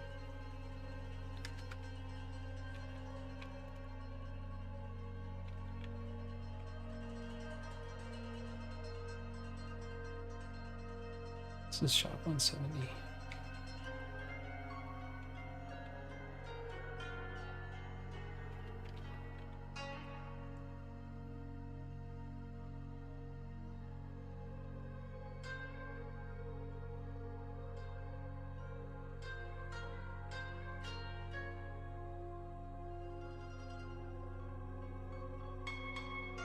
Make sure all my layers are turned on,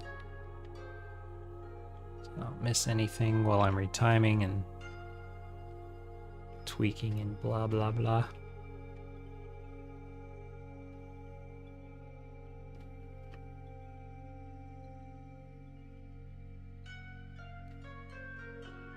Okay, so clear cyclic.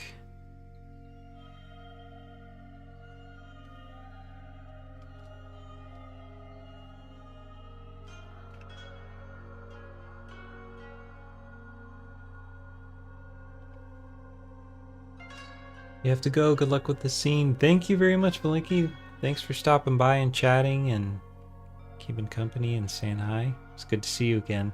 And enjoy your break if I don't see you again. Have an amazing time. Get some good rest away from the computer.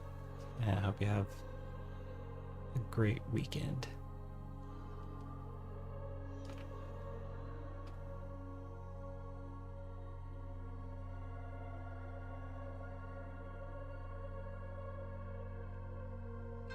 You are welcome.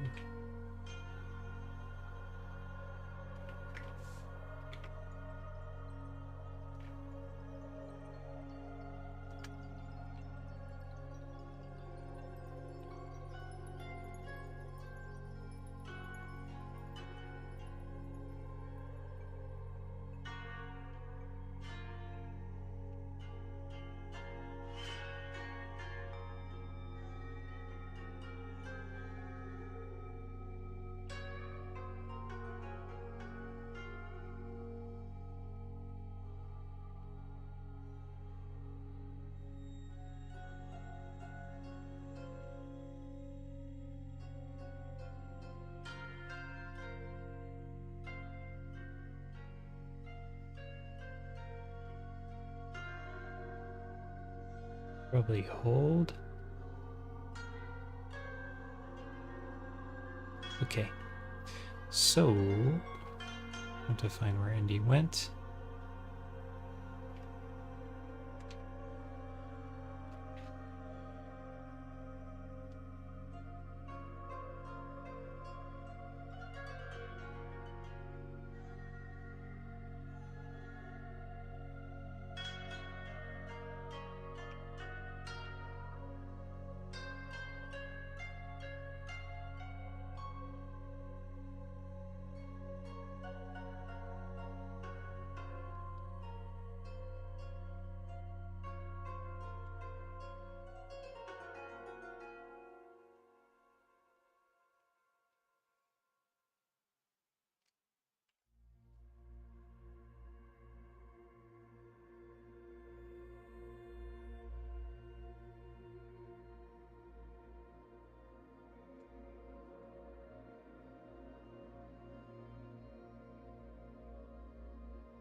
So yeah, our run and stop is here. That's kind of where that begins. So the experiment is, can I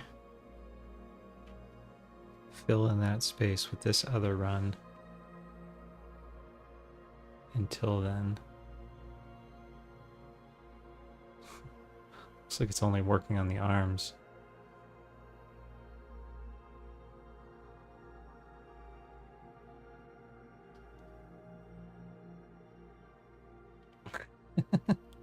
Okay. I don't know what's going on there.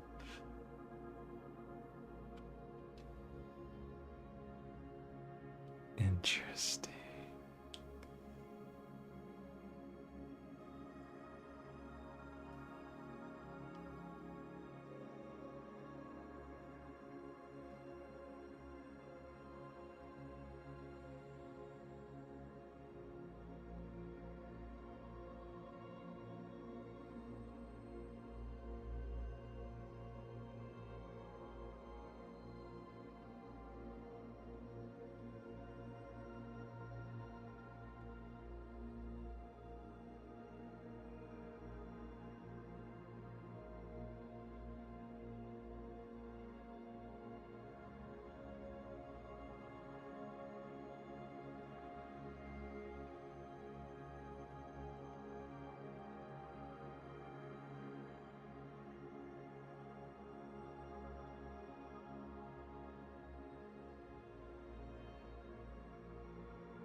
Oh, okay. Yeah, I see what's going on. Because I had cyclic keys on everything except the arms. So now that I've gotten rid of those, I have to... Okay, so it was working.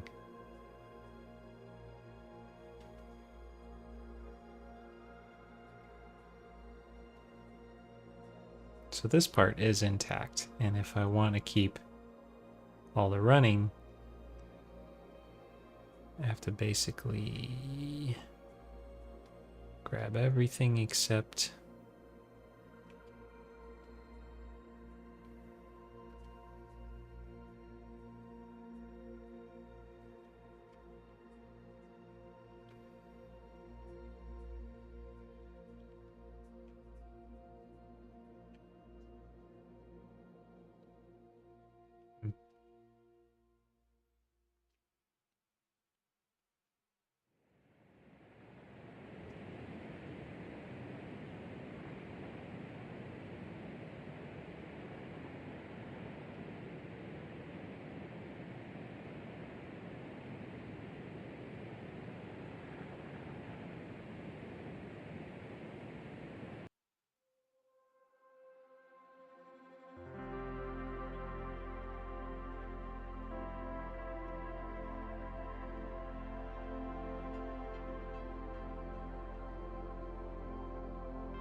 Yeah, there we go.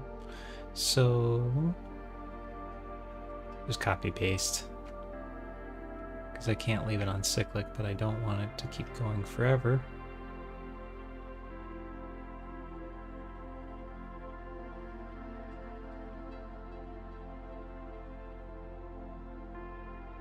Okay, so now I have the run.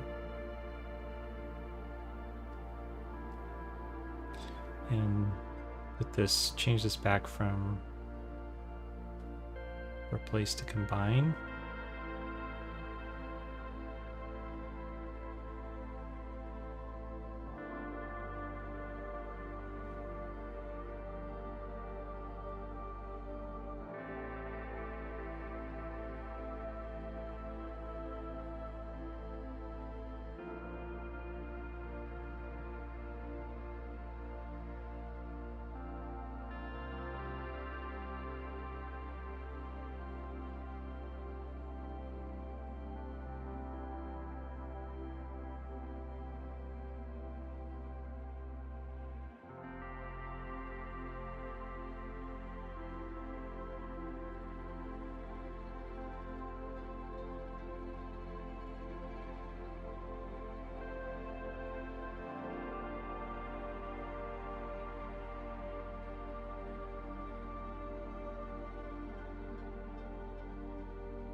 So now the issue is,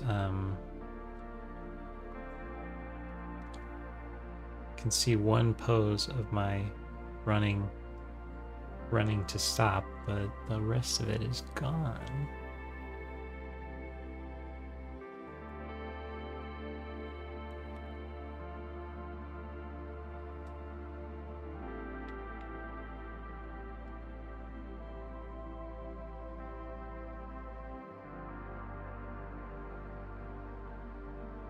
There it is. Okay. No, it wasn't gone. I just had it at the wrong thing. So set this back to hold so it doesn't jump around.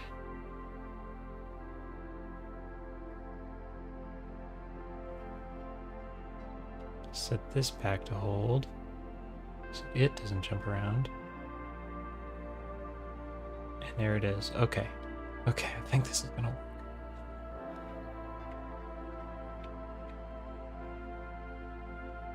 God willing. So here's where our run starts. Our run to stop starts. If that makes any sense. Might want to just line it right up. I was thinking blending it would probably be the way to go, but we'll just start by lining it up.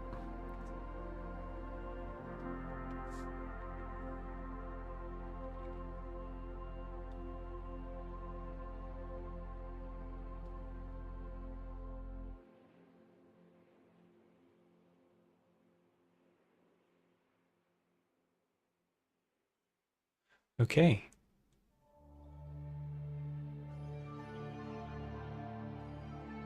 So obviously the two actions are currently interfering with each other. Something fierce. But this is gonna work. I kind of feel like it's a good time to just try saving and closing and reopening the file just to make sure it still looks the same when I reopen it, because that's the issue I was running into before, actually, was that I saved my work and closed it, and then when I opened the file again it was different, which is never fun.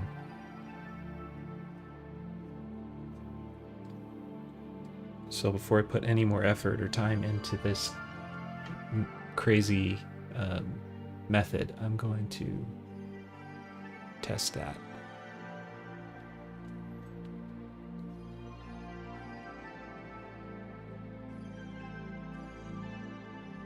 And this is why I save versions, by the way, because if this is all screwy and I can't figure out how to fix it, then I can always go back to version 4 before I started any of this nonsense.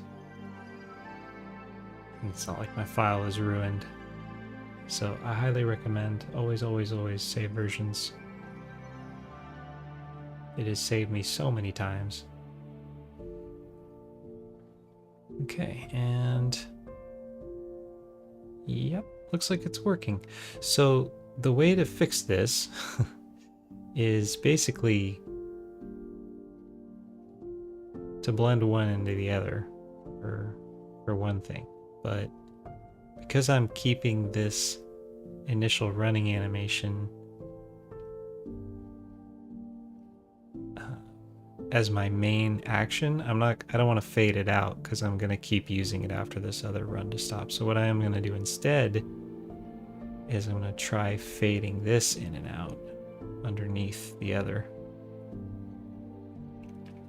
And then any kind of interference I get between the two, I can edit this main run that's on top. I can edit it and just basically turn it down in the spots I don't want it. Just by deleting keys or whatever. So reducing them. I think this will work. So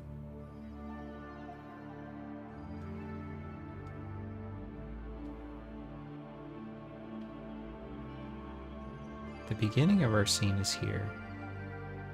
I don't really want, and then my run and stop is here.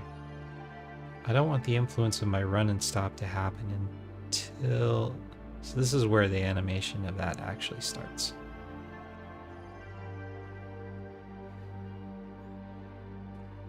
So So we're going to do this animated influence thing. And we're going to set our first key here. And so here, this strip will have no influence at all. And also here. So there's no influence at all on it. Shouldn't be anyway. There is. Looks like...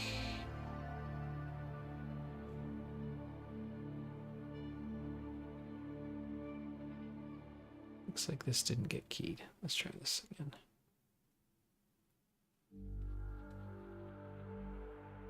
There we go. Okay. So now we've just got our regular old run that matches the run in the shot before. And then what? I lost track of what frame I was on. Let's see here. This is where that other one starts. It says 974. So we'll fade up this other animation over maybe like 12 frames.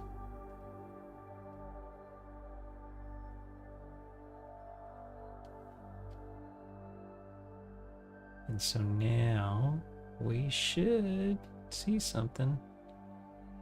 But yeah, it's not updating.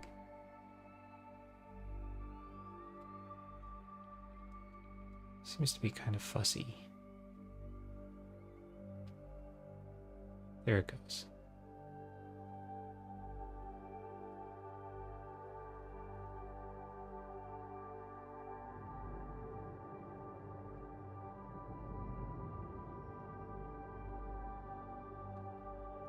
Yeah, so we got our regular run here happening.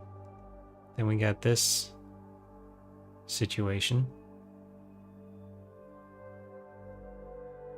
And we still currently have kind of the posing of this run happening on top of the other run to stop. So I'm going to need to kind of basically bring that down to 0.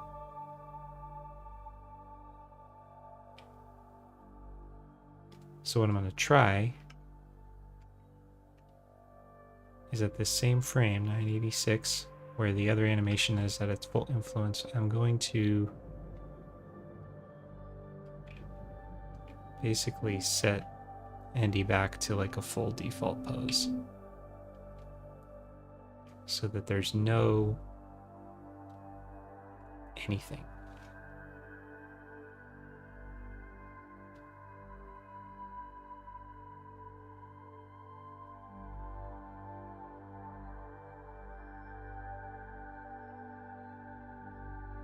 Looks like it probably needs to be sooner.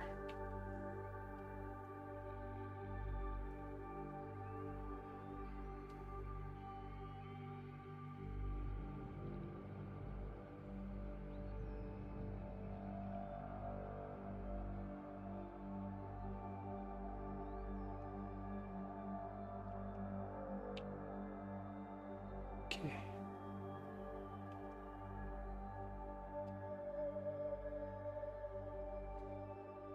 So yeah, we're using Andy's normal run, and then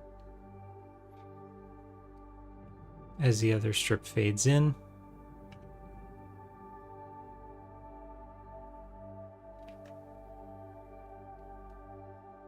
this one turns into nothing so that we don't get any interference.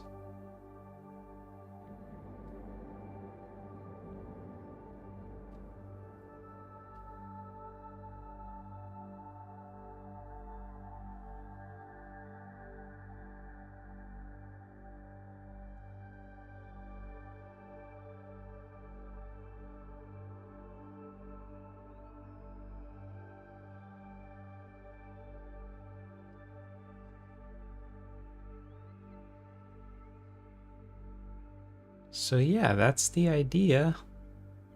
And then we would need to clean up this transition a little more. And obviously Andy's running in place in the first one and then not in the other, so that also has to be dealt with. That's an easy fix.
Okay, so I think that's gonna work. I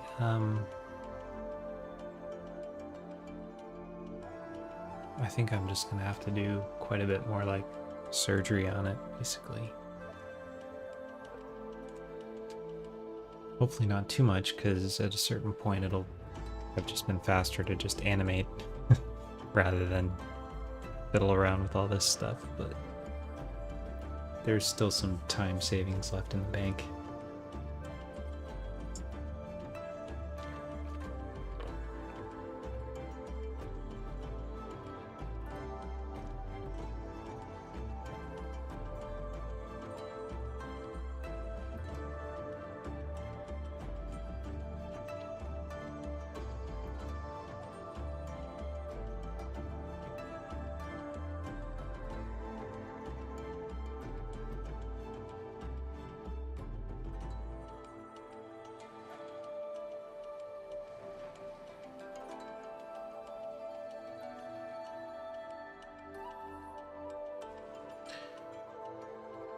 So yeah, I'm gonna try to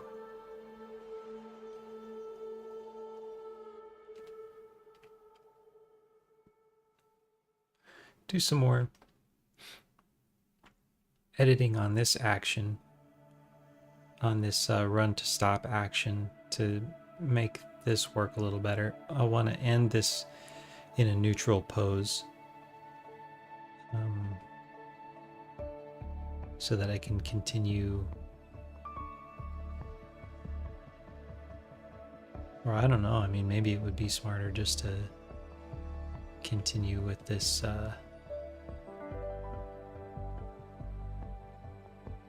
this action and not have to keep thinking about two actions happening at once. Yeah, I think that makes more sense. So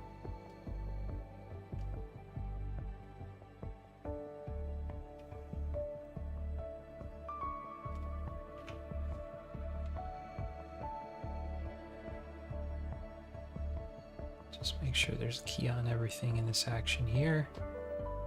These other random ones out here.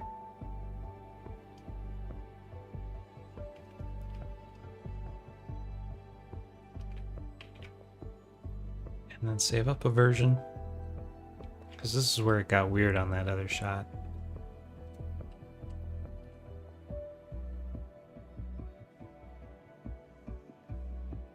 When I started trying to go back in and edit the old action.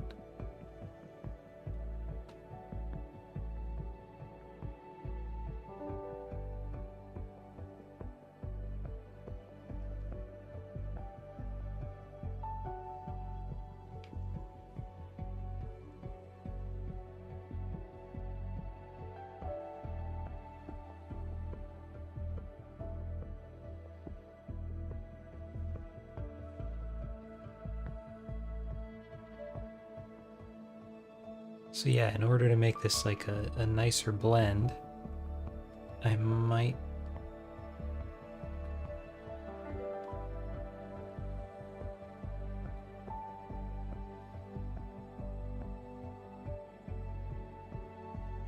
stretch all this out a little bit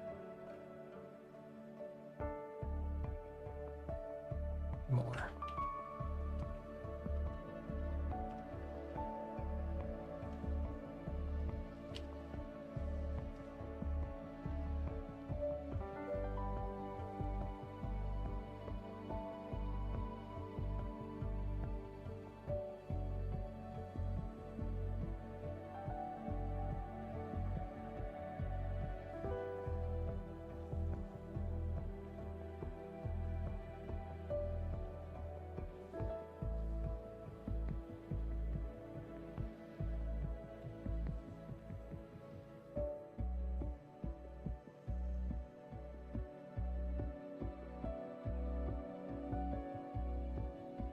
So smooth this out a little bit just so that it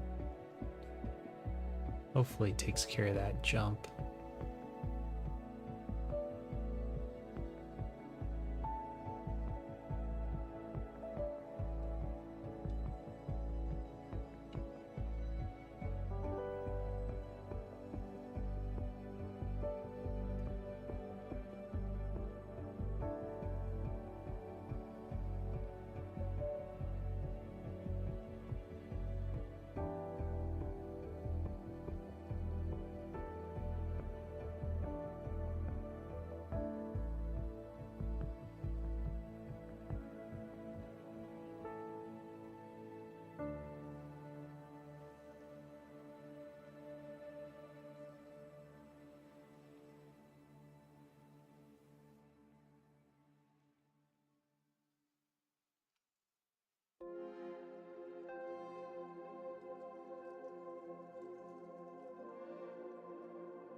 Okay, we're getting closer.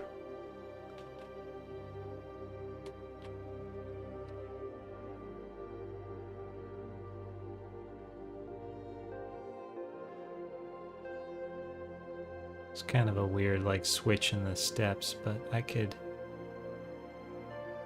actually deal with that.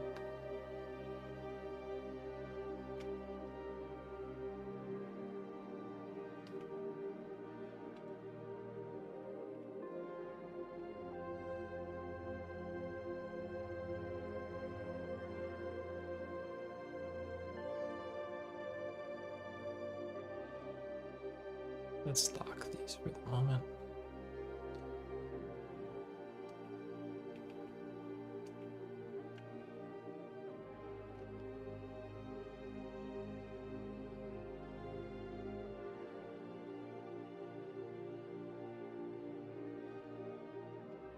So let's count the frames. This is going to be a little bit surgical, so let's try to do it right first time. Count the number of frames between steps. So we'll call that our first passing position. And we'll call that our second one. That's 956, 947, 956. So 9 frames is basically what we'll want to subtract out of this. So I'm gonna delete 9 frames of this, and this isn't gonna affect my main body position because I locked that one, but it's gonna affect everything else. Wait, so I'm deleting also 966. Yeah. If it's off by 1 frame, it's okay, but I'm trying to get it close. And then, so the idea is I'm effectively switching which foot is forward in this first run. And now we should have the feet. Yeah. The feet take steps in the same proper order. I'd say the only issue is this little lurch forward looks different now, so I'll have to fix that. And this step maybe feels a little long, so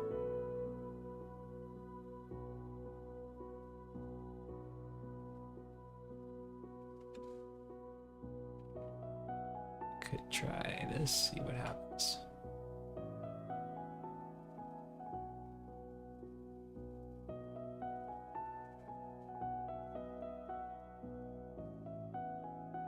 Feels better, so I think I'll just delete a few extra frames here so we still get that smooth blend.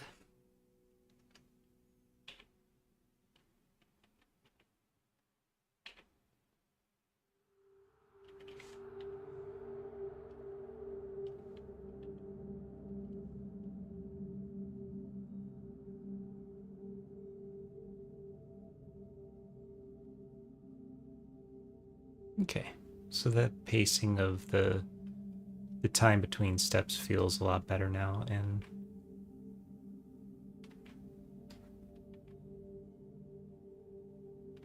there's that lean forward that I'll have to take care of, but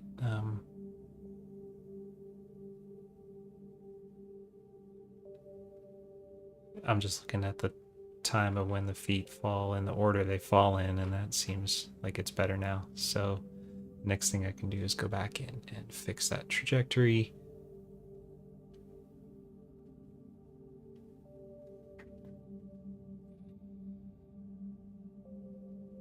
And fix that lurch forward and posture. And then I think we'll pretty much have done the job, other than I'll also have to have Andy on the ground, which will be a bit trickier of a job.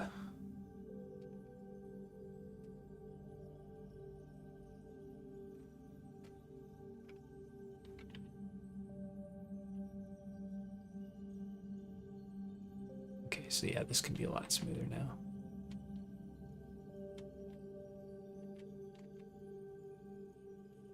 Yeah, getting closer.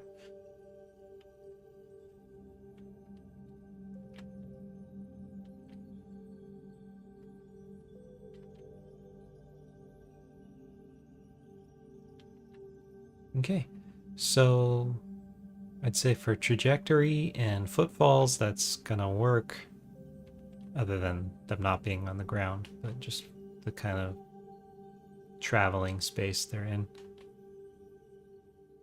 And then I'll go ahead and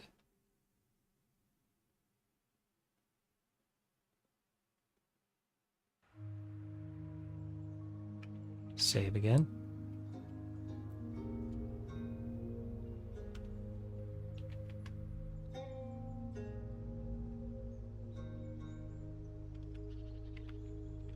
I'm going to go ahead and animate this action a little more and get rid of some of that lean in this one.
Okay, and then the last thing I'm going to do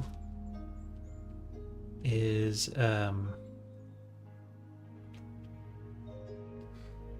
well, maybe I'll wait till the character's on the ground and then I'll add in so I'll put the character on the ground and then I will go in and put one last pose with maybe a little overlap and settling animation at the end here, because to me this last pose feels a little bit weird. It's not horrible, but I feel like I can go a little more natural with it. So yeah, save this again. Tab now.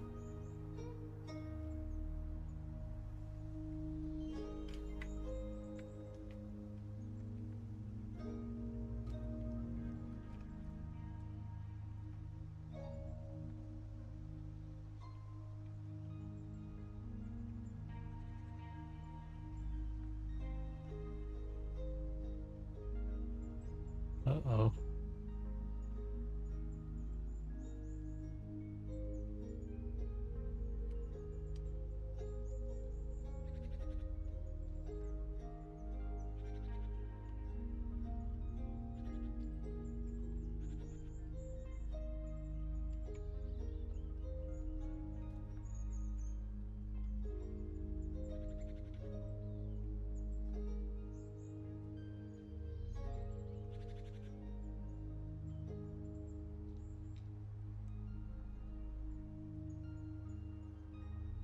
Looks like I broke something.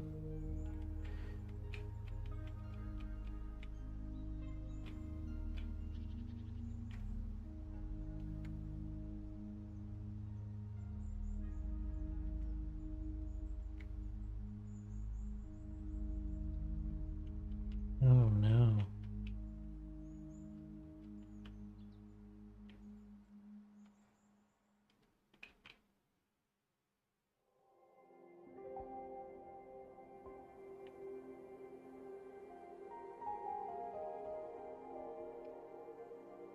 Thanks for the follow.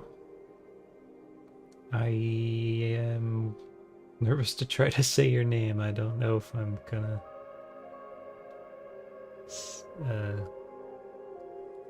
Klaus Ordero.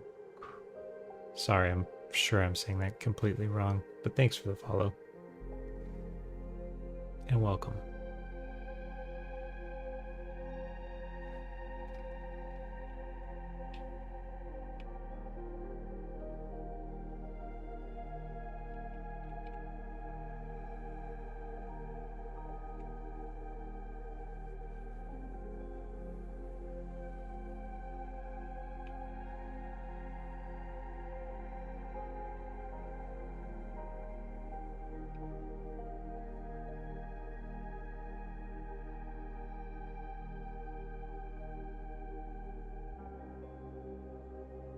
Okay. Okay. Here we go. I don't know what I broke, but I guess I broke something. And now I have to unbreak it. Guess I have to redo what I did. I don't know how this animation got basically just erased, but it did. So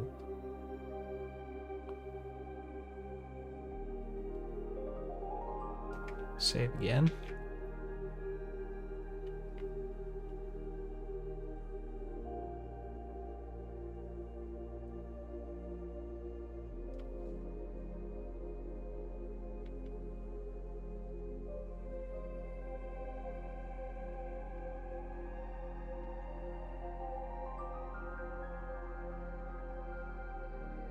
Okay, let's try it again.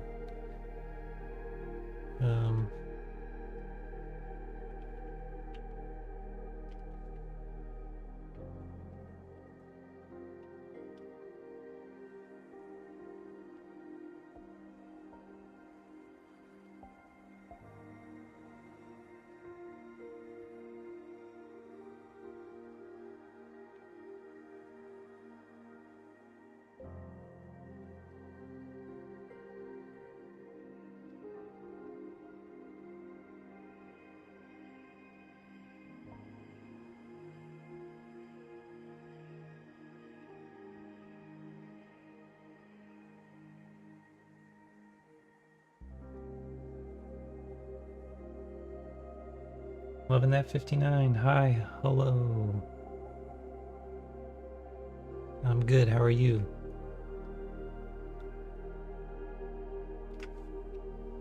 Just doing some animations.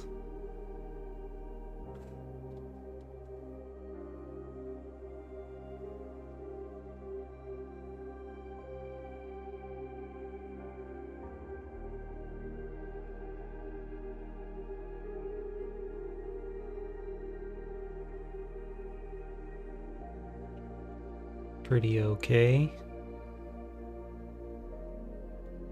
It's Friday.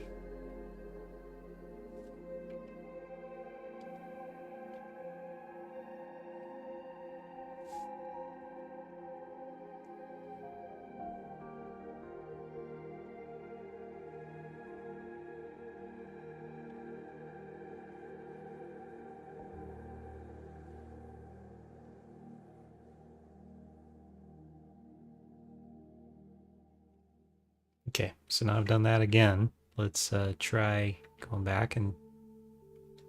Okay.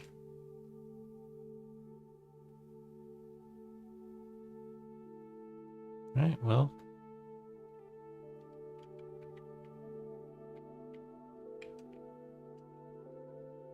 Yep, it's all there this time. So I don't know what I did before that erased everything, but it's there now. And I think it's... Okay, I think it's gonna work. So, yeah, the next stop, what am I saying? The next step is to get the character on the ground, get the feet on the ground the whole time.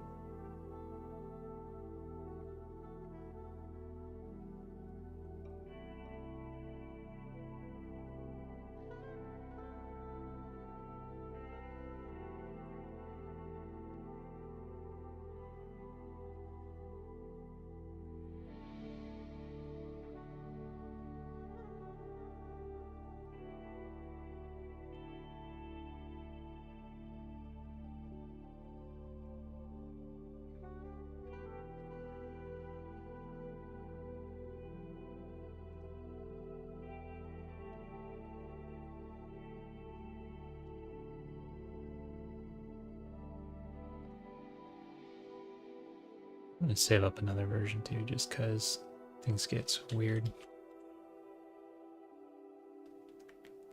case I lose that again, because I am gonna have to keep going back in and editing these two actions. So hopefully we won't see that weird disappearance happen again. But I think at this point, the easiest way to do this is to just put the feet. I was thinking about using constraints, but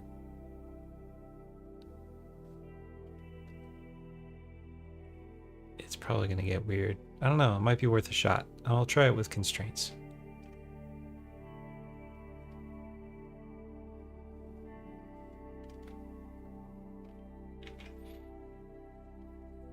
I'd be kind of shocked if it works, but if it does, that would be great. So I'm going to try a shrink wrap constraint. I'm going to shrink wrap there.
Another way to do it, maybe, let's get rid of that.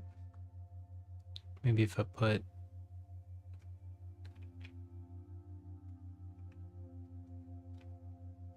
a constraint on the offset.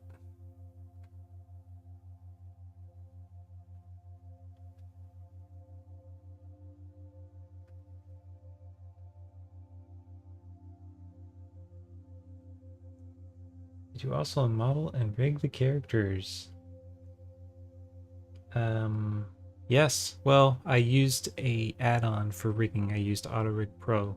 So I did. It's not like I built the rig from scratch, but yes, I did rig them. I did all the weights and blend shapes and correctives and everything, all that.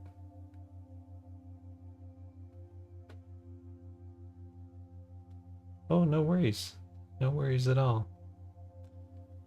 I hope I didn't too badly butcher your name earlier.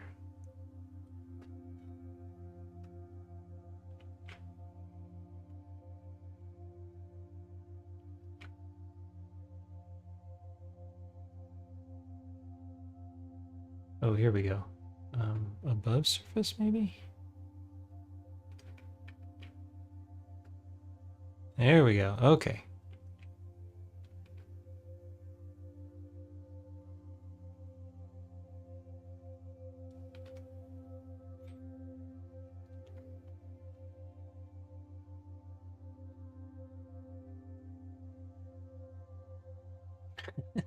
Okay, that's pretty weird. Don't know if the constraint's gonna work. Ah, Claudia, thank you.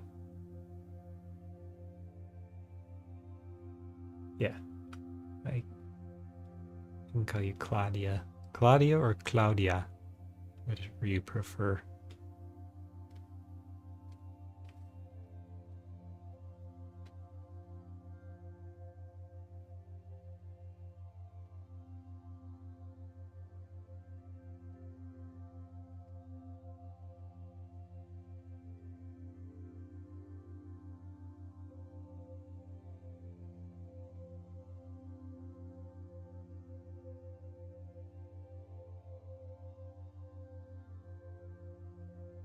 Okay, well, the constraint works, but it kind of overrides the animation. So,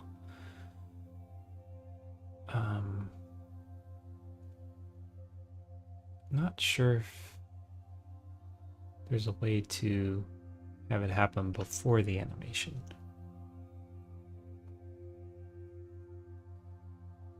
Unless it's like a local with parent, maybe.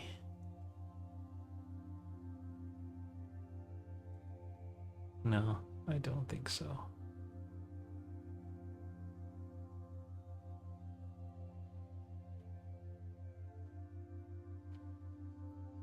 Okay. No. You don't care. Okay, cool. Well, yeah, thanks for joining and thanks for following. Nice to see you. I'm not going to bother with this constraint situation. I'm just gonna edit the keys.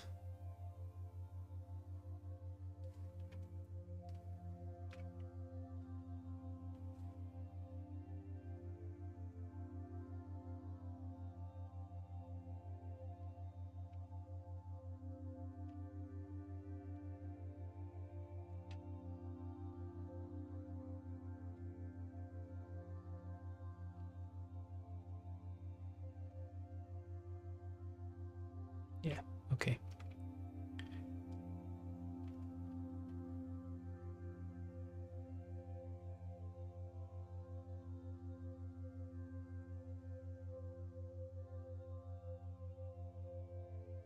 So we'll start with that step.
Whoa, okay. I need to keep track of which one I'm animating. So this is animating the first run. And so I do want this height to end on 0 because I want to control that with the other action. So I'll kind of leave that there. And this needs to be 0. And then I'll do the same thing with the other foot.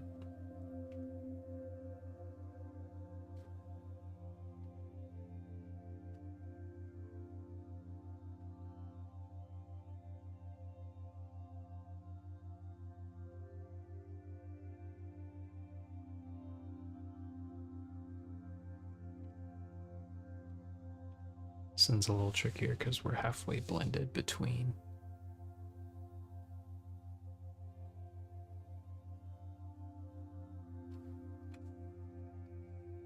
Might just be doing some frame by frame.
these off camera here, so it doesn't really matter. I'm just trying to get things in generally the right place.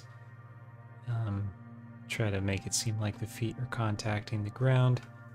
If it shows up in a shadow, well, you know, it probably won't be noticeable either way, but just kind of got that going, and then I'll do the same thing with the hips, of course.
Okay, so there's ground contact for the initial run.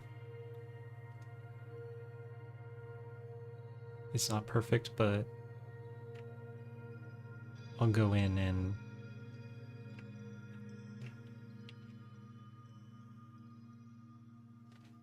clean it up on the other action, since the other action is the one that's gonna continue.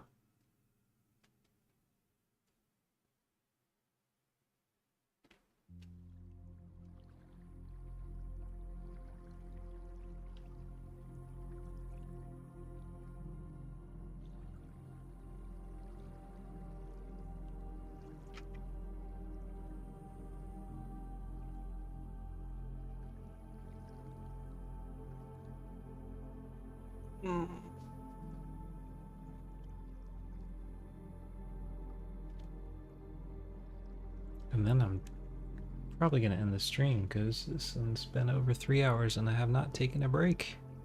So I'll just see if I can just finish this up. So let's see if this works. So now I'm editing this other action again.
That's not so easy, is it? So while I'm editing this one, I can't see the final result, so...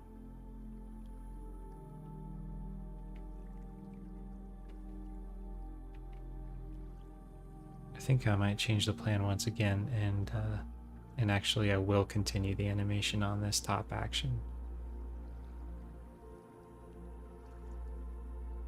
Which kind of makes more sense anyway, because I feel like the main... It seems like it works best when this top track is the one you're kind of doing your your like most recent stuff with, and then the other ones below are like saved ones that you don't change that much. I don't know. I think you can change them, of course, but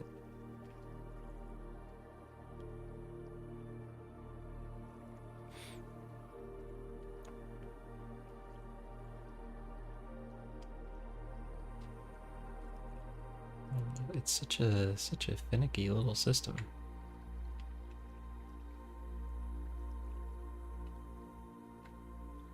Okay, so I'm editing this run stop one again, and because I'm going to add more stuff on top of it, I'm going to set this to a neutral pose.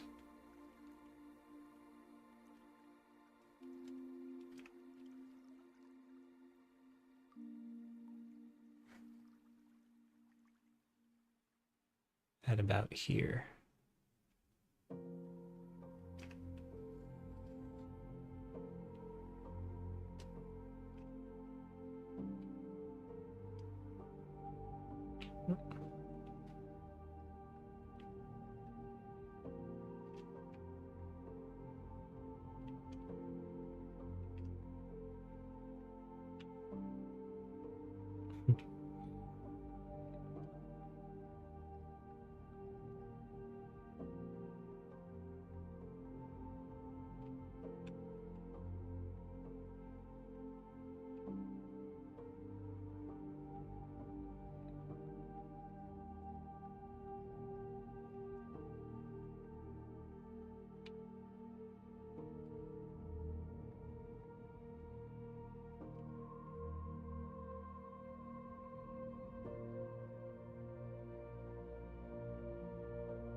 Maybe a full-on reset pose is not the best idea. I'm just going to straighten it out and make it a little more balanced and symmetrical.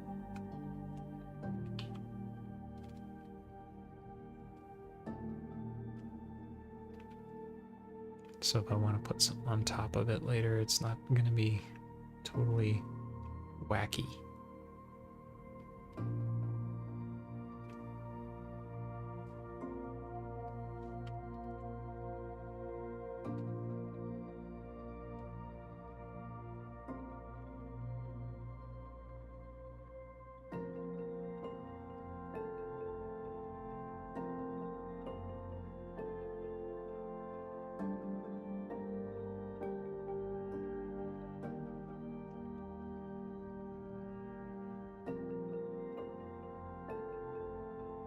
Yeah.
There we go.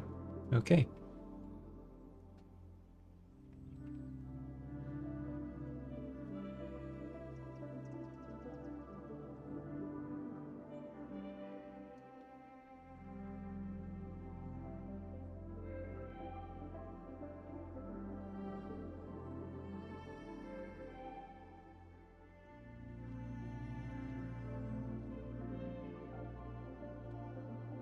Okay, that's a little less wacky, and then I can add some like overlap and arm swinging and stuff on top of that on the other action if I want to.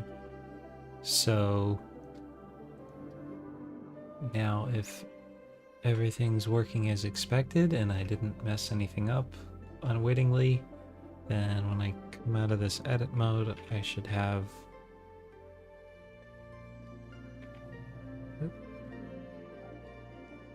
everything in place.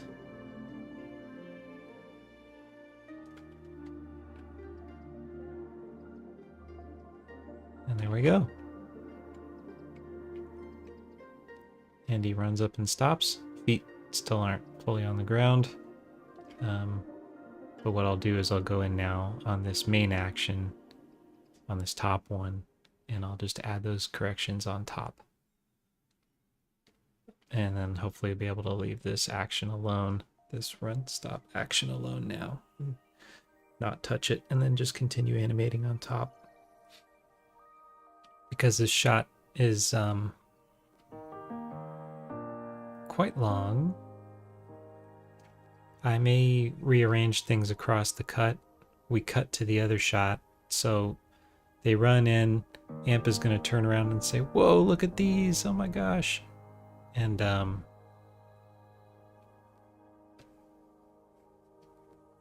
this cut is gone.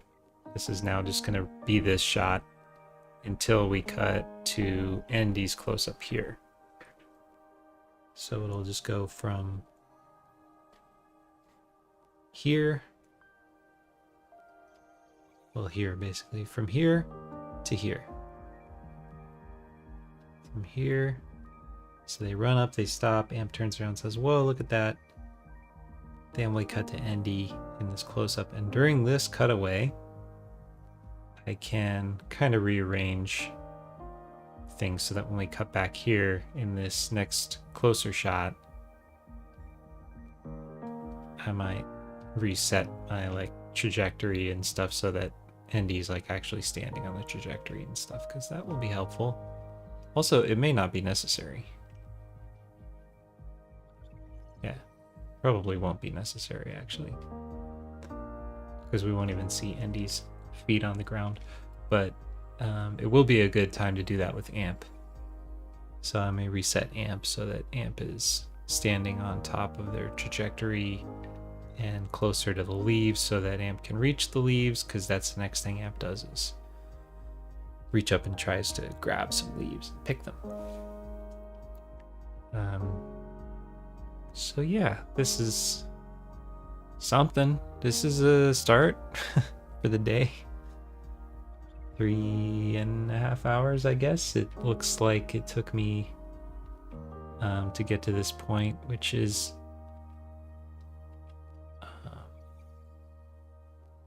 kind of long, but hopefully I'll get faster at it. And anyway, this is a huge chunk of the episode once this whole sequence is done. This whole chunk right here, basically.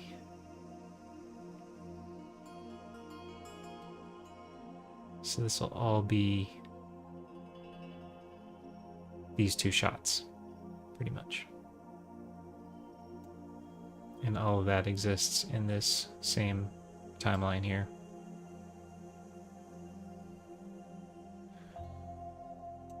So yeah, it's coming together, and once this is done, this will be a huge chunk of it. And by the way, for anyone who's watched this far in this replay, if anyone watches this replay, I forgot to show at the beginning, I finished the animation on these two shots finally, which is what I was doing on the last stream.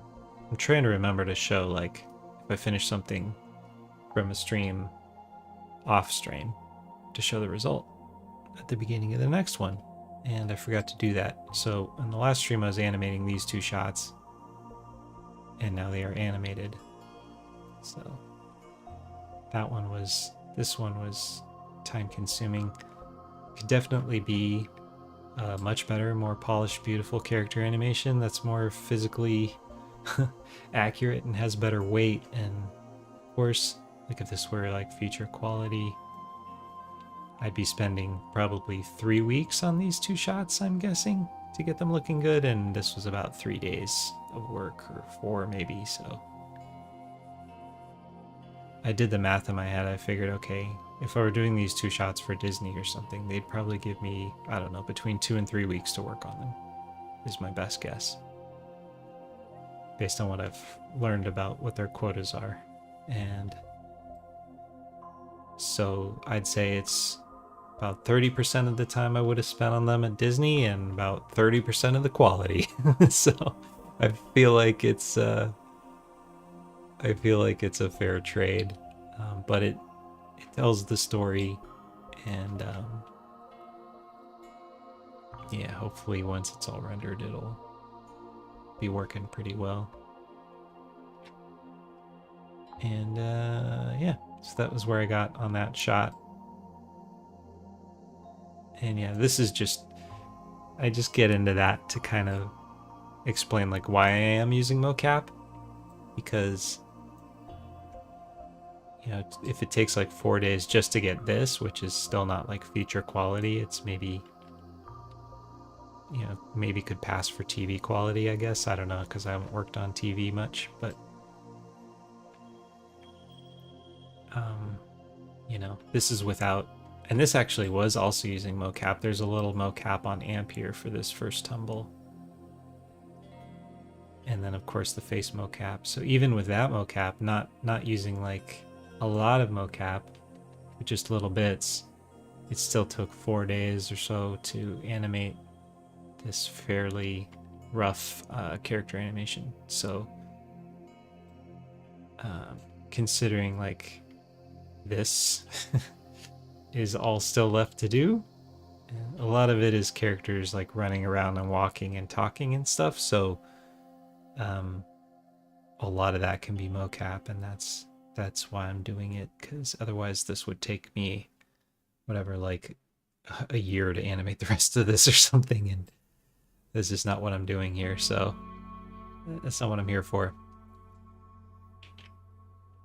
Anyway, so that's the gist of it, and that's where I'm going to leave the stream. And so if you did watch replay, I hope you enjoyed it, and to everybody who may have tuned in during the stream, thank you.